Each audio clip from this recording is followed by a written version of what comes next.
ಬಳಗ ನಡೆಸ್ಕೊಂಡು ಬರ್ತಾ ಇದೆ.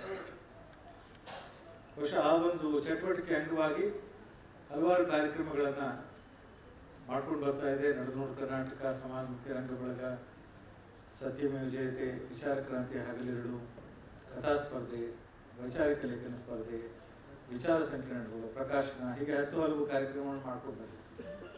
ಆದರೆ ಎಲ್ಲೋ ಒಂದು ಕಡೆ ನಮ್ಗೆ ಅನಿಸ್ತಾ ಇತ್ತು, ಇಲ್ಲ ಬಹುಶಃ ಯಾವುದೋ ಒಂದು ಸಂದರ್ಭದಲ್ಲಿ ನಾವು ಸಾಹಿತ್ಯ ಸಮ್ಮೇಳನ ಮಾಡಬೇಕಾಗಬಹುದು ಅನ್ನೋ ಒಂದು ಅನಿಸಿಕೆ ನಮಗಿತ್ತು.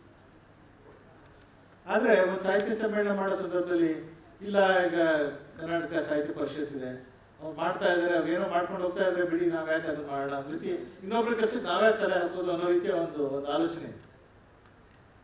ಆದರೆ ಕಳೆದ ಬಹುಶಃ 1-2 ವರ್ಷಗಳಲ್ಲಿ ಕರ್ನಾಟಕ ಸಾಹಿತ್ಯ ಪರಿಷತ್ತಿನ ವೈಖರಿನ ನೋಡಿದಾಗ ಮತ್ತು ಎಲ್ಲೋ ಒಂದು ರೀತಿಯಲ್ಲಿ ಅದು ಸಂಪೂರ್ಣ ಒಂದು ಪಕ್ಷ ರಾಜಕೀಯಕ್ಕೆ ಒಳಪಟ್ಬಿಟ್ಟಿದೆಯೇನೋ, ಮುಂದೆ ಕೂಡ ಬದಲಾವಣೆ ಆಗುತ್ತೆ ಅನ್ನೋದು ನಮಗೇನೋ ನಂಬಿಕೆ ಬರಲಿಲ್ಲ ಅನ್ನುವ ಒಂದು ಕಾರಣಕ್ಕೋಸ್ಕರ ಇಲ್ಲ, ಬಹುಶಃ ಕನ್ನಡಕ್ಕೆ ತನ್ನದೇ ಆದಂಥ ಒಂದು ಸಾಹಿತ್ಯ ಸಮ್ಮೇಳನ ಬೇಕೇ ಬೇಕು. ಮತ್ತು ಆ ಸಾಹಿತ್ಯ ಸಮ್ಮೇಳನ ಏನಿದೆ ಒಂದು ರೀತಿಯಲ್ಲಿ ಕಮರ್ಷಿಯಲೈಸ್ಡ್ ಆಗಿರುವಂಥ ಮಾರ್ಕೆಟ್ ಡ್ರಿವೆನ್ ಆಗಿರೋ ಒಂದು ಲಿಟ್ ಫೆಸ್ಟ್ಗಳು ಆಗಬಾರ್ದು. ಆ ಜೈಪುರ್ ಲಿಟ್ ಫೆಸ್ಟ್ನ ಮಾದರಿ ಏನಿದೆ ಆ ಮಾದರಿಯಲ್ಲಿ ನಮ್ಮ ಲಿಟ್ ಫೆಸ್ಟ್ ಅಥವಾ ಸಾಹಿತ್ಯ ಸಮ್ಮೇಳನ ಆಗಬಾರ್ದು. ನಿಜವಾದ ಅರ್ಥದಲ್ಲಿ ಬಹುಶಃ 100 ವರ್ಷಗಳ ಹಿಂದೆ ಕನ್ನಡ ಸಾಹಿತ್ಯ ಪರಿಷತ್ ಶುರುವಾದಾಗ ಯಾವ ಒಂದು ಕನ್ನಡ ಸಾಹಿತ್ಯ ಸಮ್ಮೇಳನ ಶುರು ಮಾಡಿದ್ರು, ಆ ಒಂದು ಮಾದರಿ ಆದರ್ಶಗಳನ್ನು ಇಟ್ಕೊಂಡು, ಉದ್ದೇಶಗಳನ್ನು ಇಟ್ಕೊಂಡು ಒಂದು ಕನ್ನಡ ಸಾಹಿತ್ಯ ಸಮ್ಮೇಳನವನ್ನು ಮಾಡಬೇಕು. ಅಲ್ಲಿ ಕನ್ನಡ ಬಗ್ಗೆ, ಕರ್ನಾಟಕದ ಬಗ್ಗೆ ಬಹಳ ಅರ್ಥಪೂರ್ಣವಾದ ಚರ್ಚೆ ಆಗಬೇಕು, ಜನ ಬರಬೇಕು, ಆದರೆ ಅರ್ಥಹೀನವಾದ ಜನಜಾತ್ರೆ ಆಗಬೇಕು. ಯಾವುದೇ ರೀತಿಯಲ್ಲಿ ರಾಜಕೀಯ ಅಥವಾ ರಾಜಕಾರಣಿಗಳ ಒಡ್ಡೋಲಗ ಅಂತೂ ಆಗಲೇಬಾರ್ದು. ಯಾರೋ ಒಬ್ಬ ಅಧಿಕಾರದಲ್ಲಿದ್ದಾನೆ ಅಂತ ಮಂತ್ರಿ ಆಗ್ಬೋದು ಅಥವಾ ಅಧಿಕಾರಿ ಆಗಿರ್ಬೋದು, ಅಧಿಕಾರದಲ್ಲಿದ್ದಾನೆ ಅನ್ನುವ ಕಾರಣಕ್ಕೋಸ್ಕರ ಅಂಥವ್ರಿಗೆ ಯಾರಿಗೂ ಆಹ್ವಾನ ಕೊಡಬಾರ್ದು ಅಥವಾ ನಮ್ಮ ವೇದಿಕೆಯನ್ನು ಕೂಡ ಕಲ್ಪಿಸಬಾರ್ದು. ಯಾರು ನಿಜವಾದ ಸಾಹಿತಿಗಳಿದ್ದಾರೆ, ಸಹೃದಯರಿದ್ದಾರೆ, ಸಾಹಿತ್ಯಾಸಕ್ತರಿದ್ದಾರೆ, ಸಾಹಿತ್ಯದ ವಿದ್ಯಾರ್ಥಿಗಳಿದ್ದಾರೆ, ಅವರು ಸಾಹಿತ್ಯ ಸಮ್ಮೇಳನಕ್ಕೆ ಬರಬೇಕು, ಅವರು ಭಾಗವಹಿಸಬೇಕು ಮತ್ತು ಸಾಹಿತ್ಯ ಸಮ್ಮೇಳನ ಅವರಿಗೋಸ್ಕರ ಮಾಡಲಾಗ್ತಾ ಇದೆ ಅನ್ನೋದನ್ನ ಬಹಳ ಸ್ಪಷ್ಟವಾಗಿ ನಾವು ಸಾಬೀತುಪಡಿಸಬೇಕು ಅನ್ನೋ ಉದ್ದೇಶಗಳಿಂದ ಈ ಸಾಹಿತ್ಯ ಸಮ್ಮೇಳನ ಆಯೋಜನೆ ಮಾಡಬೇಕು ಅನ್ನೋ ಒಂದು ಆಲೋಚನೆ ಇತ್ತು. ಆದರೆ ಬಹುಶಃ ಕಳೆದ ಒಂದು 3-4 ತಿಂಗಳುಗಳಿಂದ ನಾವು ಆಲೋಚನೆ ಮಾಡಿದ್ವಿ, ಮಾಡಲೇಬೇಕು ಅಂತ ಹೇಳಿ ನಿರ್ಧಾರ ಮಾಡಿದ್ದು ಬಹುಶಃ ಒಂದು 3-3.5 ತಿಂಗಳ ಹಿಂದೆ. ಅದಕ್ಕೆ ಕಾರಣೀಕರ್ತರಾದಂಥವರು ಕೆಲವರು ಇವತ್ತು ವೇದಿಕೆ ಮೇಲಿದ್ದಾರೆ. ನಮ್ಮ ಹಂಪನ ಅವರು ವೇದಿಕೆ ಕೆಳಗಡೆ ಇದ್ದಾರೆ. ಇದೆಲ್ಲ ಹೇಳ್ಬೇಕಾದ ವಿಚಾರ. ಯಾತಕ್ಕೆ ಅಂತ ಹೇಳಿದ್ರೆ ಬಹುಶಃ ನಮ್ಗೆ ಅನಿಸ್ತಾ ಇತ್ತು, ಇಲ್ಲ ಕನ್ನಡಕ್ಕೊಂದು ಸಾಹಿತ್ಯ ಸಮ್ಮೇಳನ ಇಲ್ಲ ಇಲ್ಲ ಇಲ್ಲ ನಮ್ಗೆ ಅನಿಸ್ತಾ ಇತ್ತು. ಆದರೆ ಅದು ಮಾಡೋದಕ್ಕೆಲ್ಲ ಒಂದು ರೀತಿ ಇನ್ನೊಬ್ರು ಮಾಡ್ತಾ ಇದ್ದಾರಲ್ಲ, ಅಥವಾ ಇವತ್ತಲ್ಲ ನಾಳೆ ಸರಿ ಹೋಗುತ್ತಲ್ಲ ಅನ್ನೋ ಒಂದು ಆಲೋಚನೆಯಲ್ಲಿ ನಾವು ಕೂಡ ಒಂದು ರೀತಿ ಮುದುಡ್ತಾ ಇದ್ವಿ. ಆದರೆ ಯಾವಾಗ ಒಂದ್ಸಲ ಇದು ಆಗೋದಿಲ್ಲ, ಬಹುಶಃ ಇದು ಮಾಡಿದಾಗ ನಾವು ಮಾಡಬೇಕು, ಇಲ್ಲದಿದ್ರೆ ಅದ್ರ ಬಗ್ಗೆ ಮಾತಾಡೋದು ನಿಲ್ಲಿಸ್ಬೇಕು ಅನ್ನೋ ಒಂದು ಹೆದರಿಕೆಯಲ್ಲಿ, ಒಂದು ಆಲೋಚನೆಯಲ್ಲಿ ಇಲ್ಲ ಮಾಡಲೇಬೇಕಾಗುತ್ತೆ ಇವಾಗ ಅನ್ನೋ ಒಂದು ನಿರ್ಧಾರಕ್ಕೆ ಸಮಾಜಮುಖಿ ಬಳಗದ ಪರವಾಗಿ ನಾವು 3-4 ಸಭೆಗಳನ್ನು ಮಾಡಿದ್ವಿ. ಆ ಸಭೆಗಳಲ್ಲಿ ಮುಕ್ತವಾಗಿ ಆಲೋಚನೆಗಳನ್ನು ಮಾಡಿದ್ವಿ ಮತ್ತು ಒಂದು ಸಂಚಿಕೆಯನ್ನು ಅದಕ್ಕೋಸ್ಕರ ಮೀಸಲಿಟ್ಟು ಈ ರೀತಿ ಕರ್ನಾಟಕಕ್ಕೆ ಒಂದು ಸಾಹಿತ್ಯ ಸಮ್ಮೇಳನ ಬೇಕೇ ಅನ್ನೋ ಪ್ರಶ್ನೆ. ಅದಕ್ಕೆ ಬಹಳಷ್ಟು ಜನ ಉತ್ತರ ಬರಿತಾ ಇದ್ದಾರೆ, ಇನ್ನೂ ಬರ್ತಾನೆ ಇದೆ. ಸೊ ಈ ಎಲ್ಲ ಸಂದರ್ಭಗಳು ಹೇಳಿದ್ದು ಇಲ್ಲ, ಒಂದು ಅರ್ಥಪೂರ್ಣವಾದಂಥ ಒಂದು ಮಾದರಿ ಆಗುವಂಥ ಒಂದು ಸಾಹಿತ್ಯ ಸಮ್ಮೇಳನದ ಅಗತ್ಯ ಇದೆ ಅನ್ನುವ ಮಾತು ಬಹುಶಃ ಒಂದು ಖಚಿತವಾಗಿ ನಮಗೆ ಬಂತು. ಮತ್ತು ಈ ಸಂದರ್ಭದಲ್ಲಿ ಬಹುಶಃ ಮೊದಲಿಂದ ಕೂಡ ಈ ಮಾತನ್ನ ಹೇಳ್ಕೊಂಡು ಬರ್ತಾ ಇದ್ರು. ಏನು ಅಂತ ಹೇಳಿದ್ರೆ, ಸಮಾಜಮುಖಿ ಬಳಗ ಏನಿದೆ ಒಂದು ಸತ್ಯ ಶೋಧನೆಗೆ ಮೀಸಲಾಗಿದೆ. ಯಾವುದು ಚಳವಳಿ ಮಾಡ್ತಾ ಇದೆ, ಆದರೆ ಸತ್ಯ ಶೋಧನೆಗೆ ಅಂದರೆ ವೈಚಾರಿಕವಾಗಿ ಯಾವುದು ಸತ್ಯ ಯಾವುದು ಸುಳ್ಳು ಅನ್ನೋದನ್ನ ಬಹಳ ಅಂಕಿಅಂಶ, ಸಂಶೋಧನೆ, ಪುರಾವೆಗಳ ಆಧಾರದ ಮೇಲೆ ಮುಂದೆ ಜನದ ಮುಂದೆ ಇಡಬೇಕು. ಇದು ಸತ್ಯ ಅಥವಾ ಇದು ಸುಳ್ಳು, ಈ ಕಾರಣಕ್ಕೋಸ್ಕರ ಇದು ಸುಳ್ಳು, ಈ ಕಾರಣಕ್ಕೋಸ್ಕರ ಇದು ಶ್ಲಾಘನೀಯವಾದಂಥ ಸತ್ಯ ಅನ್ನೋ ಮಾತನ್ನು ಜನಗಳ ಮುಂದೆ ಇಡಬೇಕು ಅನ್ನೋ ರೀತಿ ಕೆಲಸ ಮಾಡ್ತಾರೆ. ಒಂದು ಚಳವಳಿ ಮಾಡುವಂಥ ಇರಾದೆ ಕೂಡ ಇಲ್ಲ, ಯಾಕೆಂದರೆ ಒಬ್ಬ ವೈಚಾರಿಕವಾಗಿ ಕೆಲಸ ಮಾಡಬೇಕು ಅಂತ. ಆದರೆ ಕರ್ನಾಟಕದಲ್ಲಿ ಈ ರೀತಿಯ ಸರಿ ತಪ್ಪುಗಳನ್ನು ಗುರುತಿಸಿ ಅದಕ್ಕೆ ಹೋರಾಟ ಮಾಡ್ತಾ ಯಾರ್ಯಾರು ಹೋರಾಟ ಮಾಡ್ತಾ ಇದ್ದಾರೆ ಅವ್ರನ್ನೆಲ್ಲವನ್ನೂ ಕೂಡ ಗುರುತಿಸೋದು, ಹುರಿದುಂಬಿಸೋದು ಮತ್ತು ಬೆತ್ತಟ್ಟೋದು ನಮ್ಮ ಆದ್ಯ ಕರ್ತವ್ಯಗಳಲ್ಲಿ, ಆದ್ಯ ಕೆಲಸಗಳಲ್ಲಿ ಒಂದು. ಆ ಕಾರಣಕ್ಕೋಸ್ಕರ ಇವತ್ತು ಆ ಒಂದು ಕರ್ನಾಟಕ ಸಾಹಿತ್ಯ ಪರಿಷತ್ತಿನಲ್ಲಿ ಏನೊಂದು ಅನಾಚಾರ ಆಗ್ತಾ ಇತ್ತು, ತಪ್ಪಾಗ್ತಾ ಇತ್ತು, ದೌರ್ಜನ್ಯ ಆಗ್ತಾ ಇತ್ತು, ಅದರ ವಿರುದ್ಧ ಹೋರಾಡಿದಂಥ ಅಪ್ಪನವರಿದ್ದಾರೆ, ಜಯಪ್ರಕಾಶ್ ಗೌಡರಿದ್ದಾರೆ, ಎಸ್ ಸಿ ಸಿದ್ದರಾಮಯ್ಯನವರಿದ್ದಾರೆ, ಇನ್ನೂ ಹಲವಾರಿದ್ದಾರೆ. ಈ ಸಾಹಿತ್ಯ ಸಮ್ಮೇಳನವನ್ನು, ಸಮಾಜಮುಖಿ ಚೊಚ್ಚಲ ಸಾಹಿತ್ಯ ಸಮ್ಮೇಳನವನ್ನು ಅವರಿಗಾಗಿ ಮುಡುಪಾಗಿ ಅಂತೇಳಿ ನಾನು ಅನೌನ್ಸ್ ಮಾಡೋದಕ್ಕೆ ಇಷ್ಟಪಡ್ತೀನಿ. ವಿ ಡೆಡಿಕೇಟ್ ದಿಸ್ ಸಾಹಿತ್ಯ ಸಮ್ಮೇಳನ to all these people, wonderful people who have fought for what is right and who have fought against what is wrong. So ಇದು ನಾನು ಹೇಳಬೇಕಾದಂಥ ಒಂದು ಕೆಲಸ ಇದು, ಅದನ್ನು ಮುಂಚೆನೇ ಹೇಳ್ಬಿಡೋಣ ಹಾಗೆ ಅಂತೇಳಿ ಹೇಳಲಿಕ್ಕೆ ನನಗೆ ಇದು ಮರಿಬಾರ್ದು, ಅದು ಹೇಳಿ ಬಿಡಬಾರ್ದು, ಭಾಳ ಮುಖ್ಯವಾದ ವಿಷಯ. ಹಾಗಾಗಿ ಈ ರೀತಿ ನಮಗೋಸ್ಕರ, ಕನ್ನಡಕ್ಕೋಸ್ಕರ, ಕರ್ನಾಟಕಕ್ಕೋಸ್ಕರ ಗಟ್ಟಿ ದನಿಯಲ್ಲಿ ಹೋರಾಡಿದಂಥ ಈ ಎಲ್ಲ ನಮ್ಮ ಹಿರಿಯ ಜೀವಗಳೇನಿದೆ, ಆ ಹಿರಿಯ ಜೀವಗಳಿಗೆ ನಮ್ಮ ಸಾಹಿತ್ಯ ಸಮ್ಮೇಳನ ಮುಡುಪು ಅನ್ನುವ ಮಾತನ್ನು ಮತ್ತೊಮ್ಮೆ ಪುನರುಚ್ಚಾರ ಮಾಡ್ತಾರೆ. ಸ್ನೇಹಿತರೆ, ಕಳೆದ 2 ದಿವಸಗಳು, ನೆನ್ನೆ ಮತ್ತು ಇವತ್ತು, ಒಂದು 50 ಸುಮಾರು ಗೋಷ್ಠಿಗಳಾಗಿದೆ, ಚಟುವಟಿಕೆಗಳಾಗಿದೆ, ಬೇರೆ ಬೇರೆ ರೀತಿ ಸಂವಾದ ಆಗಿದೆ. ಭಾಳಷ್ಟು ಜನ ನಾನು 50 ಅಂತ ಹೇಳಿದಾಗಿಲ್ಲ, ಅವ್ರು ಒಪ್ಪೋದಿಲ್ಲ. ಇಲ್ಲ ನೋಡಿ, ನಾವು ಈ ಟೀ ಅಂಗಡಿ ಮುಂದೆ ಕೂತ್ಕೊಂಡು 1 ಗಂಟೆ ಘನವಾಗಿ ಚರ್ಚೆ ಮಾಡಿದ್ವಿ, ನಾವೇ 5 ಜನ ಚರ್ಚೆ ಮಾಡಿದ್ವಿ. ನಮ್ಮ 5 ಜನದ ಚರ್ಚೆ ಏನಿದೆ ನಿಮ್ಮ ಯಾವುದೇ ಹಾಲ್ ಒಳಗಡೆ ಆಗ್ತಾ ಇರೋ ಚರ್ಚೆಗಿಂತ ಬಹಳ ಮುಖ್ಯವಾದ ಚರ್ಚೆ ಅಂತ ಅವ್ರು ನನಗೆ ಹೇಳಿದ್ದಾರೆ. ನಾನು ಅದಕ್ಕೆ ಇಲ್ಲ ಅಂತ ಹೇಳಕ್ ಬರ್ತಾ ಇಲ್ಲ. ಈ ರೀತಿ ಹಲವಾರು ಚರ್ಚೆಗಳಾಗಿದೆ. ಈ ಒಂದು ಜಾಗದಲ್ಲಿ ಹಲವಾರು ಚರ್ಚೆಗಳಾಗಿದೆ. ಮತ್ತು ಈ ರೀತಿ ಒಂದು ಸಮಾನ ಮನಸ್ಕರೇನಿದ್ದಾರೆ. ನಾವು ಮೊದಲೇ ಒಂದು ಸಮಾಜಮುಖಿ ಸಂದರ್ಭದಲ್ಲಿ ಹೇಳ್ತಾ ಇದ್ದೆ, ಈ ರೀತಿ ಒಂದು ಕನ್ನಡದ ಒಂದು ಕ್ರಿಯಾಶೀಲ ಆರೋಗ್ಯವಂತ ಮನಸ್ಸುಗಳು 10,000, 20,000, 50,000 ನನಗೆ ಗೊತ್ತಿಲ್ಲ, ಅವ್ರಿಗೆ ತನ್ನದೇ ಆದಂಥ ಒಂದು ವೇದಿಕೆ ಬೇಕು ಅನ್ನುವ ಕಾರಣಕ್ಕೋಸ್ಕರ ಈ ಒಂದು ಸಮಾಜ ವೇದಿಕೆ ಬಳಗ ಸೃಷ್ಟಿಯಾಗಿದೆ. ಅದೇ ರೀತಿ ಒಂದಷ್ಟು ಸಮಾನ ಮನಸ್ಕ ನಮ್ಮ ಎಲ್ಲ ಸಾಹಿತಿಗಳಿದ್ದಾರೆ, ಬರಹಗಾರಿದ್ದಾರೆ. ಅವ್ರಿಗೂ ಕೂಡ ಪರಸ್ಪರ ಯಾವುದೋ ಒಂದು ಸಂದರ್ಭದಲ್ಲಿ ಭೌತಿಕವಾಗಿ ಕೂಡ ಅವರು ಪರಸ್ಪರ ಒಟ್ಟಿಗೆ ಸೇರ್ಬೇಕಾಗುತ್ತೆ. ಒಬ್ಬರ ಮುಖ ಇನ್ನೊಬ್ರು ನೋಡ್ಬೇಕಾಗತ್ತೆ, ಒಬ್ಬರ ಮಾತು ಇನ್ನೊಬ್ರು ಕೇಳಬೇಕಾಗುತ್ತೆ, ಒಬ್ಬರ ಬೆನ್ನನ್ನು ಇನ್ನೊಬ್ರು ತಟ್ಟುವಂಥ ಕೆಲಸವನ್ನು ಕೂಡ ಮಾಡಬೇಕಾಗುತ್ತೆ. ಇದರಿಂದ ಏನಾಗುತ್ತೆ, ಒಂದು ರೀತಿ ಪರಸ್ಪರ ಉತ್ತೇಜನ ಸಿಗುತ್ತೆ.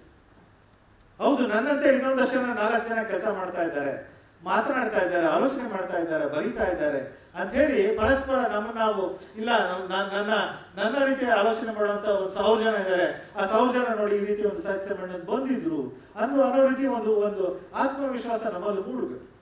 ಅದು ಕೂಡ ಬಹಳ ಮುಖ್ಯ. ಆ ಕಾರಣಕ್ಕೋಸ್ಕರ ಕೂಡ ಈ ರೀತಿ ಒಂದು ಸಾಹಿತ್ಯ ಸಮ್ಮೇಳನ ಮಾಡೋದು ಬಹಳ ಮುಖ್ಯ ಆಗುತ್ತೆ. ಅದಕ್ಕೋಸ್ಕರ ಒಂದು 50ಕ್ಕೂ ಮಿಗಿಲಾದಂಥ ಗೋಷ್ಠಿಗಳನ್ನು, ಚಟುವಟಿಕೆಗಳನ್ನು ಹಲವಾರು ರೀತಿಯಲ್ಲಿ ಮಾಡಿದ್ದೇವೆ. ಮಕ್ಕಳಿಂದ ಹಿಡಿದು ಬಹಳ ಹಿರಿಯ ಕಲಾವಿದರಿಗೆ ಎಲ್ಲರನ್ನೂ ಕೂಡ ಒಂದಲ್ಲ ಒಂದು ರೀತಿಯಲ್ಲಿ ಸಂಘಟಿಸಿ ಅವರೆಲ್ಲ ಕೂಡ ಈ ಒಂದು ವೇದಿಕೆಗೆ ಬಂದು ಅವರು ಒಂದಲ್ಲ ಒಂದು ರೀತಿ ಭಾಗವಹಿಸಬೇಕು ಅನ್ನೋದಕ್ಕೆ ಪೂರಕವಾಗಿ ಹಲವಾರು ಕೆಲಸಗಳನ್ನು ಮಾಡಿದ್ದೇವೆ. ಇವತ್ತು ಆ ಎಲ್ಲ ಏನು 2 ದಿವಸದ ಸಮಾವೇಶ ಇದೆ, ಆ ಸಮಾವೇಶದ ಸಮಾರಂಭ ನೀವೆಲ್ಲ ಬಂದಿದ್ದೀರಾ. ಮೊಟ್ಟ ಮೊದಲಿಗೆ ಬಂದಿರುವಂಥ ಮತ್ತು ಕಳೆದ 1-2 ದಿವಸಗಳಿಂದ ಭಾಗವಹಿಸಿದಂಥ ನಿಮ್ಮೆಲ್ಲರಿಗೂ ಅತ್ಯಂತ ಹೃದಯಪೂರ್ವಕವಾಗಿ, ಆತ್ಮೀಯವಾಗಿ ನಾನು ಸ್ವಾಗತವನ್ನು ಕೊಡ್ತಾ ಇದ್ದೀನಿ. ಸ್ನೇಹಿತರೆ, ಇವತ್ತಿನ ಈ ಒಂದು ಸಮಾರಂಭಕ್ಕೆ ಹಿರಿಯರಾಗಿ ನಮ್ಮ ಜಿ ರಾಮಕೃಷ್ಣ ಅವರು ಬಂದಿದ್ದಾರೆ. ನಾವು ಹೇಳ್ತಾ ಇರ್ತೀವಿ, ಅದು ನಾನು ಅನ್ನೋದಕ್ಕಿಂತ ಹಂಪನವ್ರು ಹೇಳ್ತಾ ಇರ್ತಾರೆ, ನಾವು ಉಳಿದಿರೋದು ಒಂದು ಇಬ್ಬರಪ್ಪ ಅಷ್ಟೇ, ನಾನು ಮತ್ತು ಜಿ ಆರ್. ನಾವು ಹಳೆ ಕಾಲದ ಏನದು ವಿದ್ವಾಂಸರು.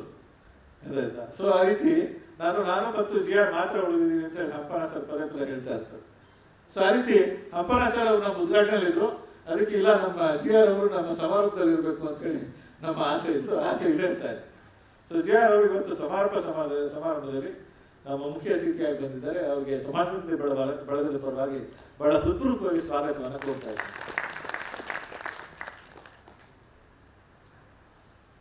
ನಮ್ಮ ಮಾಲತಿ ಪಟ್ಟಣ್ ಶೆಟ್ಟಿ ಅವರು ಮೊದಲಿಂದ ಕೂಡ 8 ವರ್ಷಗಳಿಂದ ಕೂಡ ಅವರು ಒಂದಲ್ಲ ಒಂದು ರೀತಿಯಲ್ಲಿ ಅವರು ಸಮಾಜಮುಖಿ ಬಳಗದ ಅಂಗವೇ ಆಗಿದ್ದಾರೆ. ಬಹಳ ರೆಗ್ಯುಲರ್ ಆಗಿ ಬರೀತಾರೆ, ಬಹಳಷ್ಟು ಜನಗಳನ್ನ ಮತ್ತು ವಿಶೇಷವಾಗಿ ಚಂದಾದಾರರನ್ನ ಅವರೇ ಹುಡುಕು ಕೊಟ್ಟಿದ್ದಾರೆ, ಪರಿಚಯಿಸ್ತಾ ಇರ್ತಾರೆ. ಈ ರೀತಿ ಸಮಾಜಮುಖಿ ಬಳಗದ ಎಲ್ಲ ಚಟುವಟಿಕೆಗಳಲ್ಲಿ ಅವರು ಭಾಗವಹಿಸ್ತಾ ಇದ್ದಾರೆ. ಅವರು ಕೂಡ ಇವತ್ತಿನ ಒಂದು ಸಮಾರಂಭಕ್ಕೆ ಮುಖ್ಯ ಅತಿಥಿಗಳಾಗಿ ಬಂದಿದ್ದಾರೆ. ಅವರು ಕೂಡ ಬಹಳ ಹೃತ್ಪೂರ್ವಕವಾಗಿ ನಾನು ಸ್ವಾಗತವನ್ನು ಕೋರ್ತಾ ಇದ್ದೇನೆ.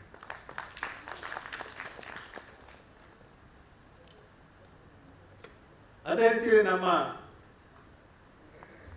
ಕರ್ನಾಟಕ ಸಂಘದ ಅಧ್ಯಕ್ಷರು ಮತ್ತು ಎಲ್ಲ ಹೋರಾಟಗಳ ನೇತೃತ್ವ ವಹಿಸು ಇವತ್ತು ಕೂಡ ಬಹಳ ಜನ ಹೇಳ್ತಾರೆ ನಮ್ಗೆ ಏನು ಜೆ ಪಿ ಅವ್ರು ಒಂದು ನಿಮಿಷ ರೆಸ್ಟ್ ಮಾಡೋದಿಲ್ವಲ್ಲ. ಎಲ್ಲ ಸಂದರ್ಭದಲ್ಲೂ ಅವ್ರು ಒಂದು ಕೆಲವು ಸಂದರ್ಭದಲ್ಲಿ ಅವ್ರು ಹೇಳ್ತಾರಲ್ಲ ಸಭಾ ಮರ್ಯಾದನ್ನು ಕೂಡ ಮೀರಿ ಗಲಾಟೆ ಮಾಡಿಬಿಡ್ತಾರೆ. ಆದರೆ ನಮ್ಮಂಥವರ ಮಧ್ಯೆ ಅಥವಾ ಈ ಸಮಾಜದಲ್ಲಿ ಇಂಥವರ ಅಗತ್ಯ ಬಹಳ ಇದೆ. ಎಲ್ಲ ಸಂದರ್ಭಗಳಲ್ಲೂ ಕೂಡ ಯಾವುದು ಸರಿಯೋ ಅದನ್ನು ಇದು ಸರಿ ಅಂತ ಹೇಳೋರು ಮತ್ತು ವಿಶೇಷವಾಗಿ ಯಾವುದು ತಪ್ಪಿದ್ದು ಅದನ್ನು ಬಹಳ ಘಂಟಾಘೋಷವಾಗಿದ್ದು ತಪ್ಪು ಅಂತ ಹೇಳಿ ಬಹಳ ಗಟ್ಟಿದೇನಲ್ಲಿ ಹೇಳೋರ ಅಗತ್ಯ ಇದೆ.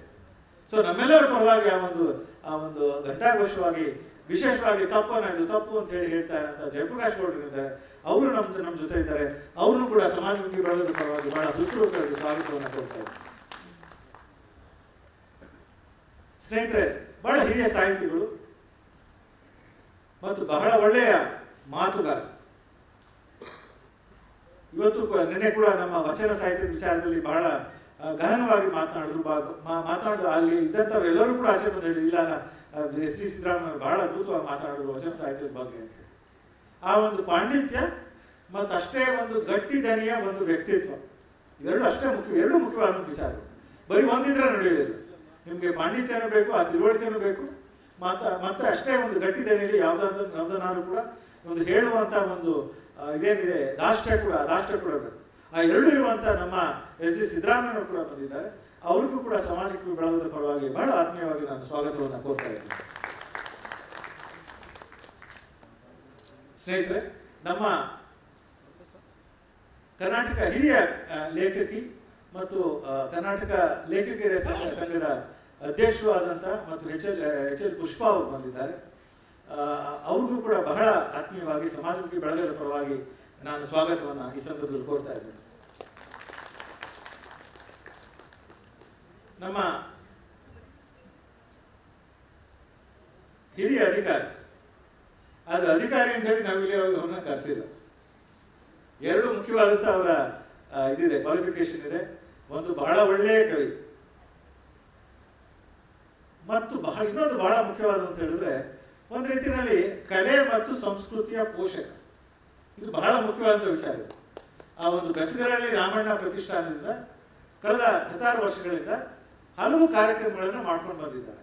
ಅಲ್ಲಿ ಕಥಾ ಕಮೆಂಟ್ಗಳು ಆಗ್ತಾ ಇರುತ್ತೆ. ಪ್ರತಿ ವರ್ಷ ಕುಪ್ಪಳಿನಲ್ಲಿ ಬೇರೆ ಬೇರೆ ರೀತಿಯ ಕಾರ್ಯಕ್ರಮ ಮಾಡ್ತಾರೆ. ಮಂಡ್ಯದಲ್ಲೂ ಕೂಡ ಕಾರ್ಯಕ್ರಮ ಮಾಡ್ತಾರೆ. ಈ ರೀತಿ ಇಂತಹ ಅಧಿಕಾರಿಗಳಿದ್ರೆ ಇಂತಹ ಅಧಿಕಾರಿಗಳು ನಮಗೆ ನಾವು ಅಧಿಕಾರಿಗಳಿಗೆ ಅವ್ರನ್ನ ತರಿಸಿಲ್ಲ. ಒಬ್ಬ ಕವಿ ಮತ್ತು ಸಂಸ್ಕೃತಿ ಸಾಹಿತ್ಯದ ಪೋಷಕ ಅನ್ನೋ ಒಂದು ಕಾರಣಕ್ಕೋಸ್ಕರ ಅವ್ರನ್ನ ಕರೆದಿದ್ದೇವೆ. ಸನ್ಮಾನ್ಯ ಶ್ರೀ ಬಿ ಆರ್ ರವಿಕಾಂತೇಗೌಡರು ಬಂದಿದ್ದಾರೆ. ಅವರು ಕೂಡ ಸಮಾಜಮುಖಿ ಬಳಗ ಪರವಾಗಿ ಆತ್ಮೀಯವಾಗಿ ನಾನು ಸ್ವಾಗತವನ್ನು ಕೊಡ್ತಾ ಇದ್ದೇನೆ. ಸ್ನೇಹಿತರೆ, ಕಡೆಯದಾಗಿ ನಮ್ಮ ಪ್ರಕಾಶ್ ಮೂರ್ತಿ ಅವರು ಬಂದಿದ್ದಾರೆ. ಮೊದಲೇ ನಾವು ಕಸಾಪದ ವಿರುದ್ಧ ಹೋರಾಟ ಮಾಡ್ಕೊಂಡು ಬಂದಿದ್ದೀವಿ. ಆದರೆ ಈ ಎಲ್ಲ ಹೋರಾಟಗಳಲ್ಲಿ ವಿಶೇಷವಾಗಿ ಕಳೆದ 1-2 ವರ್ಷಗಳಲ್ಲಿ ಆ ಒಂದು ಕಸಾಪದಲ್ಲಿ ಏನೆಲ್ಲ ತಪ್ಪುಗಳಾಯಿತು ಆ ಎಲ್ಲ ತಪ್ಪುಗಳ ವಿರುದ್ಧವಾಗಿ ನಮ್ಮ ಹಿರಿಯ ಸಾಹಿತಿಗಳಿಗೆ ಜೊತೆಯಾಗಿ ನಿಂತ್ಕೊಂಡು ನಮ್ಮ ಕಸಾಪದ ಬೆಂಗಳೂರು ಬೆಂಗಳೂರು ನಗರದ ಅಧ್ಯಕ್ಷರಾದಂಥ ಪ್ರಕಾಶ್ ಮೂರ್ತಿ ಅವರು ಬಂದಿದ್ದಾರೆ. ಇಂತಹ ನಮ್ಮ ಸಂಘಟಕರಿದ್ರೆ ಇಂತಹ ಸಂಘಟಕರು. ಹಾಗಾಗಿ ಪ್ರಕಾಶ್ ಮೂರ್ತಿ ಅವರು ಕೂಡ ನಮಗೆ ಸಮಾಜಮುಖಿ ಬಳಗದ ಪರವಾಗಿ ಬಹಳ ಆತ್ಮೀಯವಾಗಿ ನಾನು ಸ್ವಾಗತವನ್ನು ಕೊಡ್ತಾ ಇದ್ದೇನೆ. ಸ್ನೇಹಿತರೆ, ಅದೇ ರೀತಿಯಲ್ಲಿ ಈ ಒಂದು ಸಮಾರಂಭಕ್ಕೆ ಬಂದಿರುವಂತಹ ಸಮಾಜಮುಖಿ ಬಳಗದ ಎಲ್ಲ ಸದಸ್ಯರಿಗೆ, ಎಲ್ಲ ಸಾಹಿತಿಗಳಿಗೆ, ಸಹೃದಯರಿಗೆ, ಸಾಹಿತ್ಯಾಸಕ್ತರಿಗೆ, ವಿದ್ಯಾರ್ಥಿಗಳಿಗೆ, ಅದೇ ರೀತಿ ಮಾಧ್ಯಮದ ಎಲ್ಲ ಮಿತ್ರರಿಗೆ, ಇವರಿಗೆಲ್ಲರೂ ಕೂಡ ಅತ್ಯಂತ ಹೃತ್ಪೂರ್ವಕವಾಗಿ ನಾನು ಸ್ವಾಗತವನ್ನು ಕೊಡ್ತಾ ಇದ್ದೇನೆ. ಎಲ್ಲರಿಗೂ ಮತ್ತೊಮ್ಮೆ ಸ್ವಾಗತ. ಧನ್ಯವಾದಗಳು ಸರ್. ಸಮಾಜಮುಖಿ ಪತ್ರಿಕೆ ಪ್ರತಿ ವರ್ಷ ಯುವಕರಿಂದ ವೈಚಾರಿಕ ಲೇಖನಗಳನ್ನು ಆಹ್ವಾನಿಸುತ್ತೆ. ಸಮಾಜಮುಖಿ ಯುವ ಲೇಖನ ಸ್ಪರ್ಧೆ 2020-25ರ ವಿಜೇತರನ್ನ ದಯಮಾಡಿ ವೇದಿಕೆಗೆ ಕರೀತಾ ಇದ್ದೀನಿ. ಧನ್ಯ ಎ ಮತ್ತು ಸುನಿಲ್ ನಾಯಕ್ ಅವರಿಬ್ರು ಬಂದಿದ್ದಾರೆ ಅಂತ ಗೊತ್ತಾಯ್ತು. ದಯವಿಟ್ಟು ವೇದಿಕೆಗೆ ಬರಬೇಕು. ಅವರಿಗೆ ಪ್ರೋತ್ಸಾಹವನ್ನ ಬಹುಮಾನವನ್ನ ಕೊಡಬೇಕು ಅಂತ ಡಾಕ್ಟರ್ ಎಸ್ ಜಿ ಸಿದ್ದರಾಮಯ್ಯ ಅವರಲ್ಲಿ ಕೇಳ್ಕೊಳ್ತೇನೆ. ಸುನಿಲ್ ನಾಯಕ್ ಹಾಗೂ ಧನ್ಯ ಎ. ಇನ್ನಿತರ ವಿಜೇತರು ಅಂದ್ರೆ ಆಂಜಿನಪ್ಪ ಜಿ, ಮೊಹಮ್ಮದ್ ಶರೀಫ್ ಹಾಗೂ ಡಾಕ್ಟರ್ ಮಮತಾ. ಬಂದಿದ್ರೆ ದಯವಿಟ್ಟು ವೇದಿಕೆಗೆ ಬರಬೇಕು. ಒಂದು ಜೋರು ಚಪ್ಪಾಳೆಯ ಮೂಲಕ ಯುವ ಬರಹಗಾರರನ್ನ ನಾವು ಪ್ರೋತ್ಸಾಹಿಸೋಣ. ಸುನಿಲ್ ನಾಯಕ ಹಾಗೂ ಧನ್ಯ ಎ.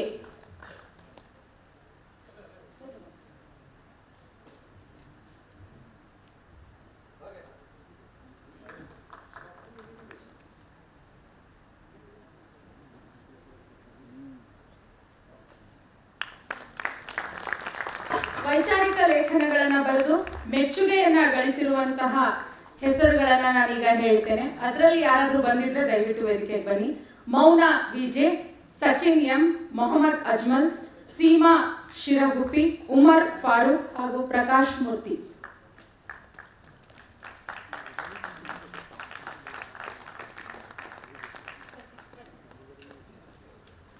ಸಚಿನ್ ಎಂ ಅವರು ಆಗಮಿಸಿದ್ದಾರೆ. ಮೆಚ್ಚುಗೆ ಬಹುಮಾನವನ್ನು ಪಡೆದಂತಹ ಯುವ ಬರಹಗಾರ. ಮತ್ತೆ ನಮ್ಮ ಚಪ್ಪಾಳೆಯ ಮೂಲಕ ಅವರನ್ನ ಪ್ರೋತ್ಸಾಹಿಸೋಣ.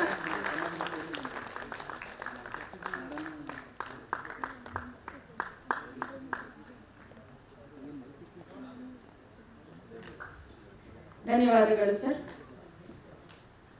ಶ್ರೀ ಜಯಪ್ರಕಾಶ್ ಗೌಡ ಅವರು ಈ ಸಾಹಿತ್ಯ ಸಮ್ಮೇಳನವನ್ನ ಕುರಿತು ತಮ್ಮ ಅನಿಸಿಕೆಗಳನ್ನ ಹಂಚಿಕೊಳ್ಬೇಕು ಅಂತ ಪ್ರಾರ್ಥನೆ.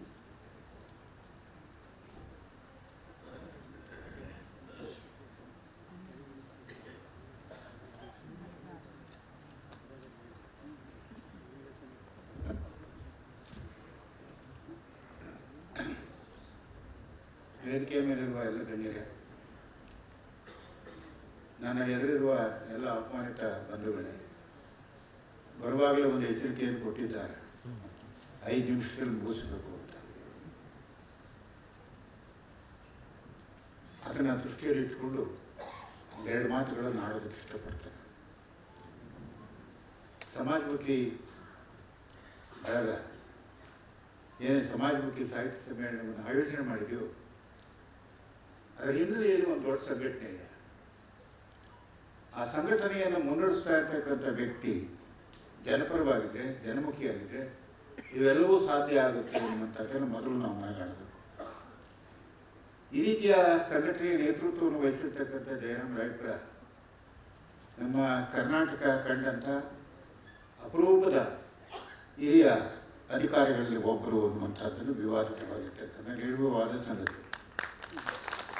ಜಯರಾಮ್ ರಾಯಪುರ ಕೇಂದ್ರ ಸರ್ಕಾರದ ಅಧಿಕಾರಿಯಾಗಿದ್ದುಕೊಂಡು ಒಂದು ಮಿತಿಯ ಒಳಗಡೆ ಬಹುಶ್ರುತರಾಗಿ ಬಹುಮುಖಿಯಾಗಿ ಎಷ್ಟೊಂದನ್ನು ಕಟ್ಟಿಕೊಡ್ತಾ ಇದ್ದಾರೆ ಅನ್ನೋದನ್ನು ನಾವು ಯೋಚನೆ ಮಾಡಿದಾಗ ಸಂಘಟನೆ ಎಷ್ಟು ಮುಖ್ಯ, ಸಂಘಟನೆಯನ್ನು ನಡೆಸ್ತಾ ಇರ್ತಕ್ಕಂಥ ನಾಯಕತ್ವ ಎಷ್ಟು ಮುಖ್ಯ ಅನ್ನೋದನ್ನು ನಾವು ಭಾಳ ಗಂಭೀರವಾಗಿ ಪರಿಗಣಿಸ್ಬೋದು.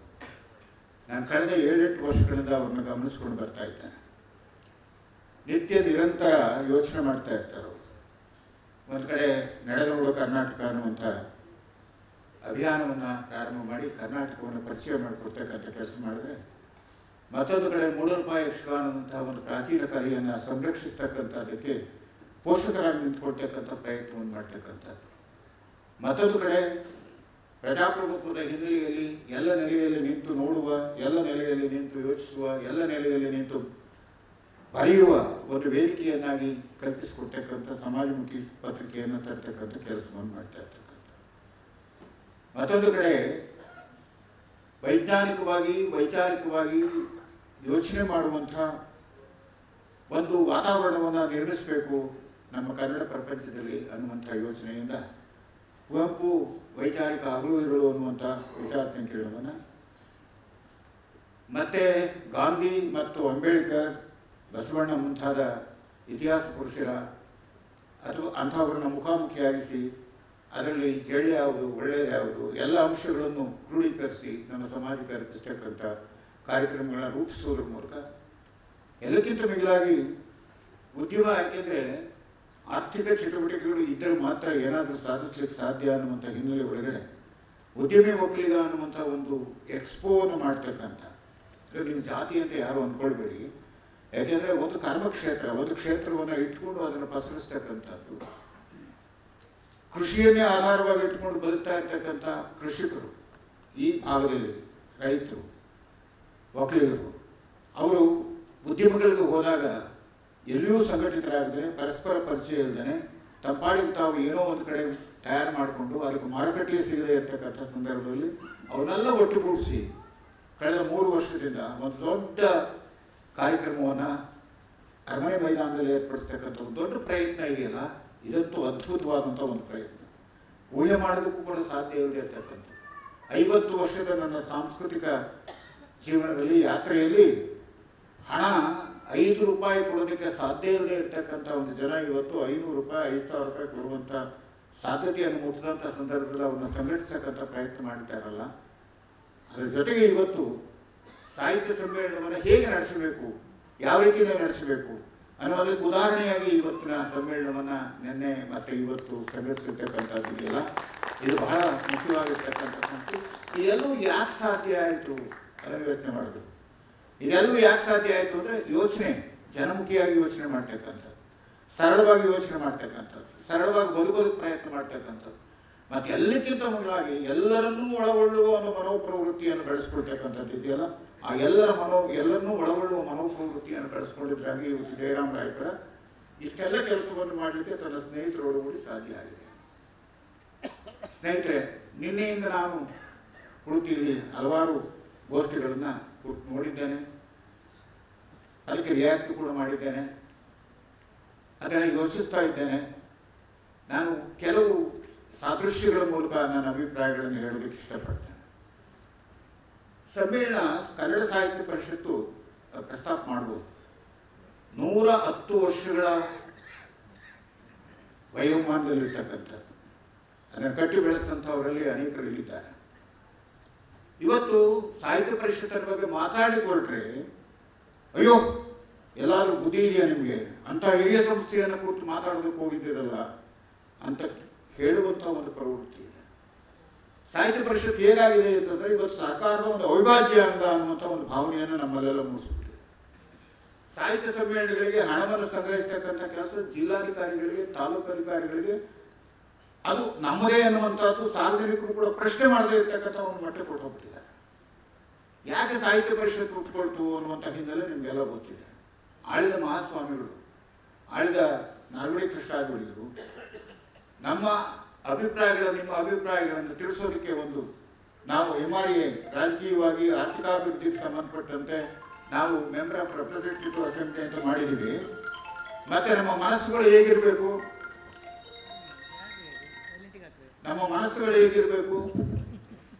ಮತ್ತೆ ಹೇಗೆ ನಾವು ನಡ್ಕೊಳ್ಬೇಕು ಅನ್ನೋದು ತಿಳಿಸೋದಕ್ಕೆ ನಿಮ್ಮದೇ ಆದಂಥ ಒಂದು ಸಂಸ್ಥೆಯನ್ನು ಕಟ್ಕೊಳ್ಳಿ ಅಂತ ಹೇಳಿದಾಗ ನಮ್ಮ ಆಗಿನ ಹಿರಿಯರು, ಇಲ್ಲ ನೀವೇ ರಾಜರ್ಷಿಗಳು, ನೀವೇ ಜನಪರವಾಗಿದ್ದೀರಿ, ಈ ಸಂಸ್ಥೆ ಯಾಕೆ ಬೇಕು ಅಂತ ಹೇಳಿದಾಗ ಇಲ್ಲ ನಮಗೆ ಮತ್ತು ನಿಮ್ಮ ನಡುವೆ ಒಂದು ಸೇತುವೆಯಾಗಿ ಇರಬೇಕು, ಅದಕ್ಕೋಸ್ಕರ ನೀವು ಕಟ್ಕೊಳ್ಳಿ ಅಂತ ಹೇಳಿದಂಥ ಸಾಹಿತ್ಯ ಪರಿಷತ್ತು ಪ್ರಜಾಸತ್ತಾತ್ಮಕವಾಗಿ ಇರಬೇಕು. ಪ್ರಭುತ್ವ ಇದನ್ನು ಯೋಚನೆ ಮಾಡಬೇಕು. ಪ್ರಭುತ್ವ ಒಂದು ಪ್ರಜಾಸತ್ತಾತ್ಮಕವಾಗಿ ಇರಬೇಕು ಅನ್ನುವ ಕಾರಣಕ್ಕಾಗಿ ಸಾಹಿತ್ಯ ಪರಿಷತ್ತನ್ನು ಹುಟ್ಟಾಕದಂಥ ಸಾಹಿತ್ಯ ಪರಿಷತ್ತು ಇವತ್ತು ಯಾವ ನೆಲೆಯಲ್ಲಿದೆ, ಯಾವ ಸ್ಥಿತಿಯಲ್ಲಿದೆ? ಇವತ್ತು ಸಾಹಿತ್ಯ ಸಮ್ಮೇಳನವನ್ನು ಅವತ್ತು ಪ್ರಾರಂಭ ಮಾಡಿದ್ರಲ್ಲ, ಯಾತಕ್ಕೋಸ್ಕರ ಪ್ರಾರಂಭ ಮಾಡಿದ್ರು? ಕನ್ನಡವನ್ನು ಆಮೂಲಾಗ್ರವಾಗಿ ಪ್ರತಿಯೊಬ್ಬ ಕನ್ನಡಿಗರ ಹೃದಯದಲ್ಲಿ ನೆಟ್ಟು ಬೆಳೆಸಬೇಕು, ಕನ್ನಡದ ಬಗ್ಗೆ ಪ್ರತಿಯೊಬ್ಬ ಹಳ್ಳಿಗೂ ಕೂಡ ಯೋಚನೆ ಮಾಡಬೇಕು ಅನ್ನೋ ದೃಷ್ಟಿಯಿಂದ ಸಾಹಿತ್ಯ ಸಮ್ಮೇಳನವನ್ನು ಏರ್ಪಾಡು ಮಾಡಿದ್ರು. ಇವತ್ತು ಸಾಹಿತ್ಯ ಸಮ್ಮೇಳನ ಅದನ್ನು ಈಡೇರಿಸ್ತಾ ಇದೆಯಾ? ಇವತ್ತು ಉಳ್ಳವರ ಆಡಂಬಲವಾಗಿ, ಅಧಿಕಾರಸ್ಥರ ಆಡಂಬಲವಾಗಿ, ಅಧಿಕಾರಸ್ಥರಿಗೆ ಒಂದು ಟೆಂಕಾರದ ಪ್ರದರ್ಶನಕ್ಕಾಗಿ ಇಟ್ಕೊಂಡಿರ್ತಕ್ಕಂಥ ಸಾಹಿತ್ಯ ಸಮ್ಮೇಳನ 25 ಕೋಟಿ, 30 ಕೋಟಿ, 40 ಕೋಟಿ, 50 ಕೋಟಿ ಯಾರ ಮನೆ ದುಡ್ಡು ಇದು? 25 ಲಕ್ಷದಲ್ಲಿ ಈ ಸಮ್ಮೇಳನವನ್ನು ಮಾಡಿದ್ದೀವಿ ಅಂತ ಹೇಳ್ತಾ ಇದ್ದಾರೆ ಜಯರಾಮ್ ರಾಯಪುರ. ಇಂಥದ್ದನ್ನು 5 ಕಡೆ ಮಾಡೋಣ, ವರ್ಷಕ್ಕೆ 8ಗೆ 5 ಕಡೆ ಮಾಡೋಣ, 6 ಕಡೆ ಮಾಡೋಣ. 8 ಲಕ್ಷ ಜನ ಮಂಡ್ಯದಲ್ಲಿ ಸಮ್ಮೇಳನದಲ್ಲಿ ಬಂದಿದ್ರು ಅಂತ ಹೇಳ್ತಾರೆ. ಆದರೆ ಹೆಮ್ಮೆಯಿಂದ ಹೇಳ್ತಾರೆ, ನಮ್ಮ ರಾಜಕಾರಣಿಗಳು ಹೇಳ್ತಾರೆ, ಅದನ್ನು ಆಯೋಜಿಸಿದಂಥ ಸಾಹಿತ್ಯ ಪರಿಷತ್ನವರು ಹೇಳ್ತಾರೆ.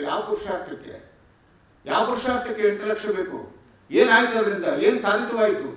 ಈ ಪ್ರಶ್ನೆಯನ್ನು ನಾವು ಕೇಳಿಕೊಂಡ್ರೆ ಸಾಹಿತ್ಯ ಪರಿಷತ್ತನ್ನು ಎಲ್ಲಿಡಬೇಕು, ಅದ್ರವಸ್ನಲ್ಲಿ ಇಡಬೇಕಾದಂಥ ಒಂದು ಪರಿಸ್ಥಿತಿ ಇವತ್ತು ನಮ್ಮಲ್ಲಿದೆ. ಇದು ಒಂದು ಕಡೆ ಆದರೆ ನಾವೆಲ್ಲ ಯಾಕೆ ಓದಬೇಕು ಅನ್ನುವಂಥದ್ದು ಅನೇಕ ಸಂದರ್ಭದಲ್ಲಿ ನನ್ನನ್ನು ಹೇಳ್ತದೆ. ಓದು ಯಾಕೆ? ರಾಮಾಯಣವನ್ನು ಓದಬೇಕು, ಮಹಾಭಾರತವನ್ನು ಓದಬೇಕು. ನಮ್ಮಪ್ಪನೂ ಬದುಕಿದ್ದ, ರಾಮಾಯಣವನ್ನು ಓದ್ದೇನೆ ಬದುಕಿದ್ದ, ಮಹಾಭಾರತವನ್ನು ಓದ್ದೇನೆ ಬದುಕಿದ್ದ.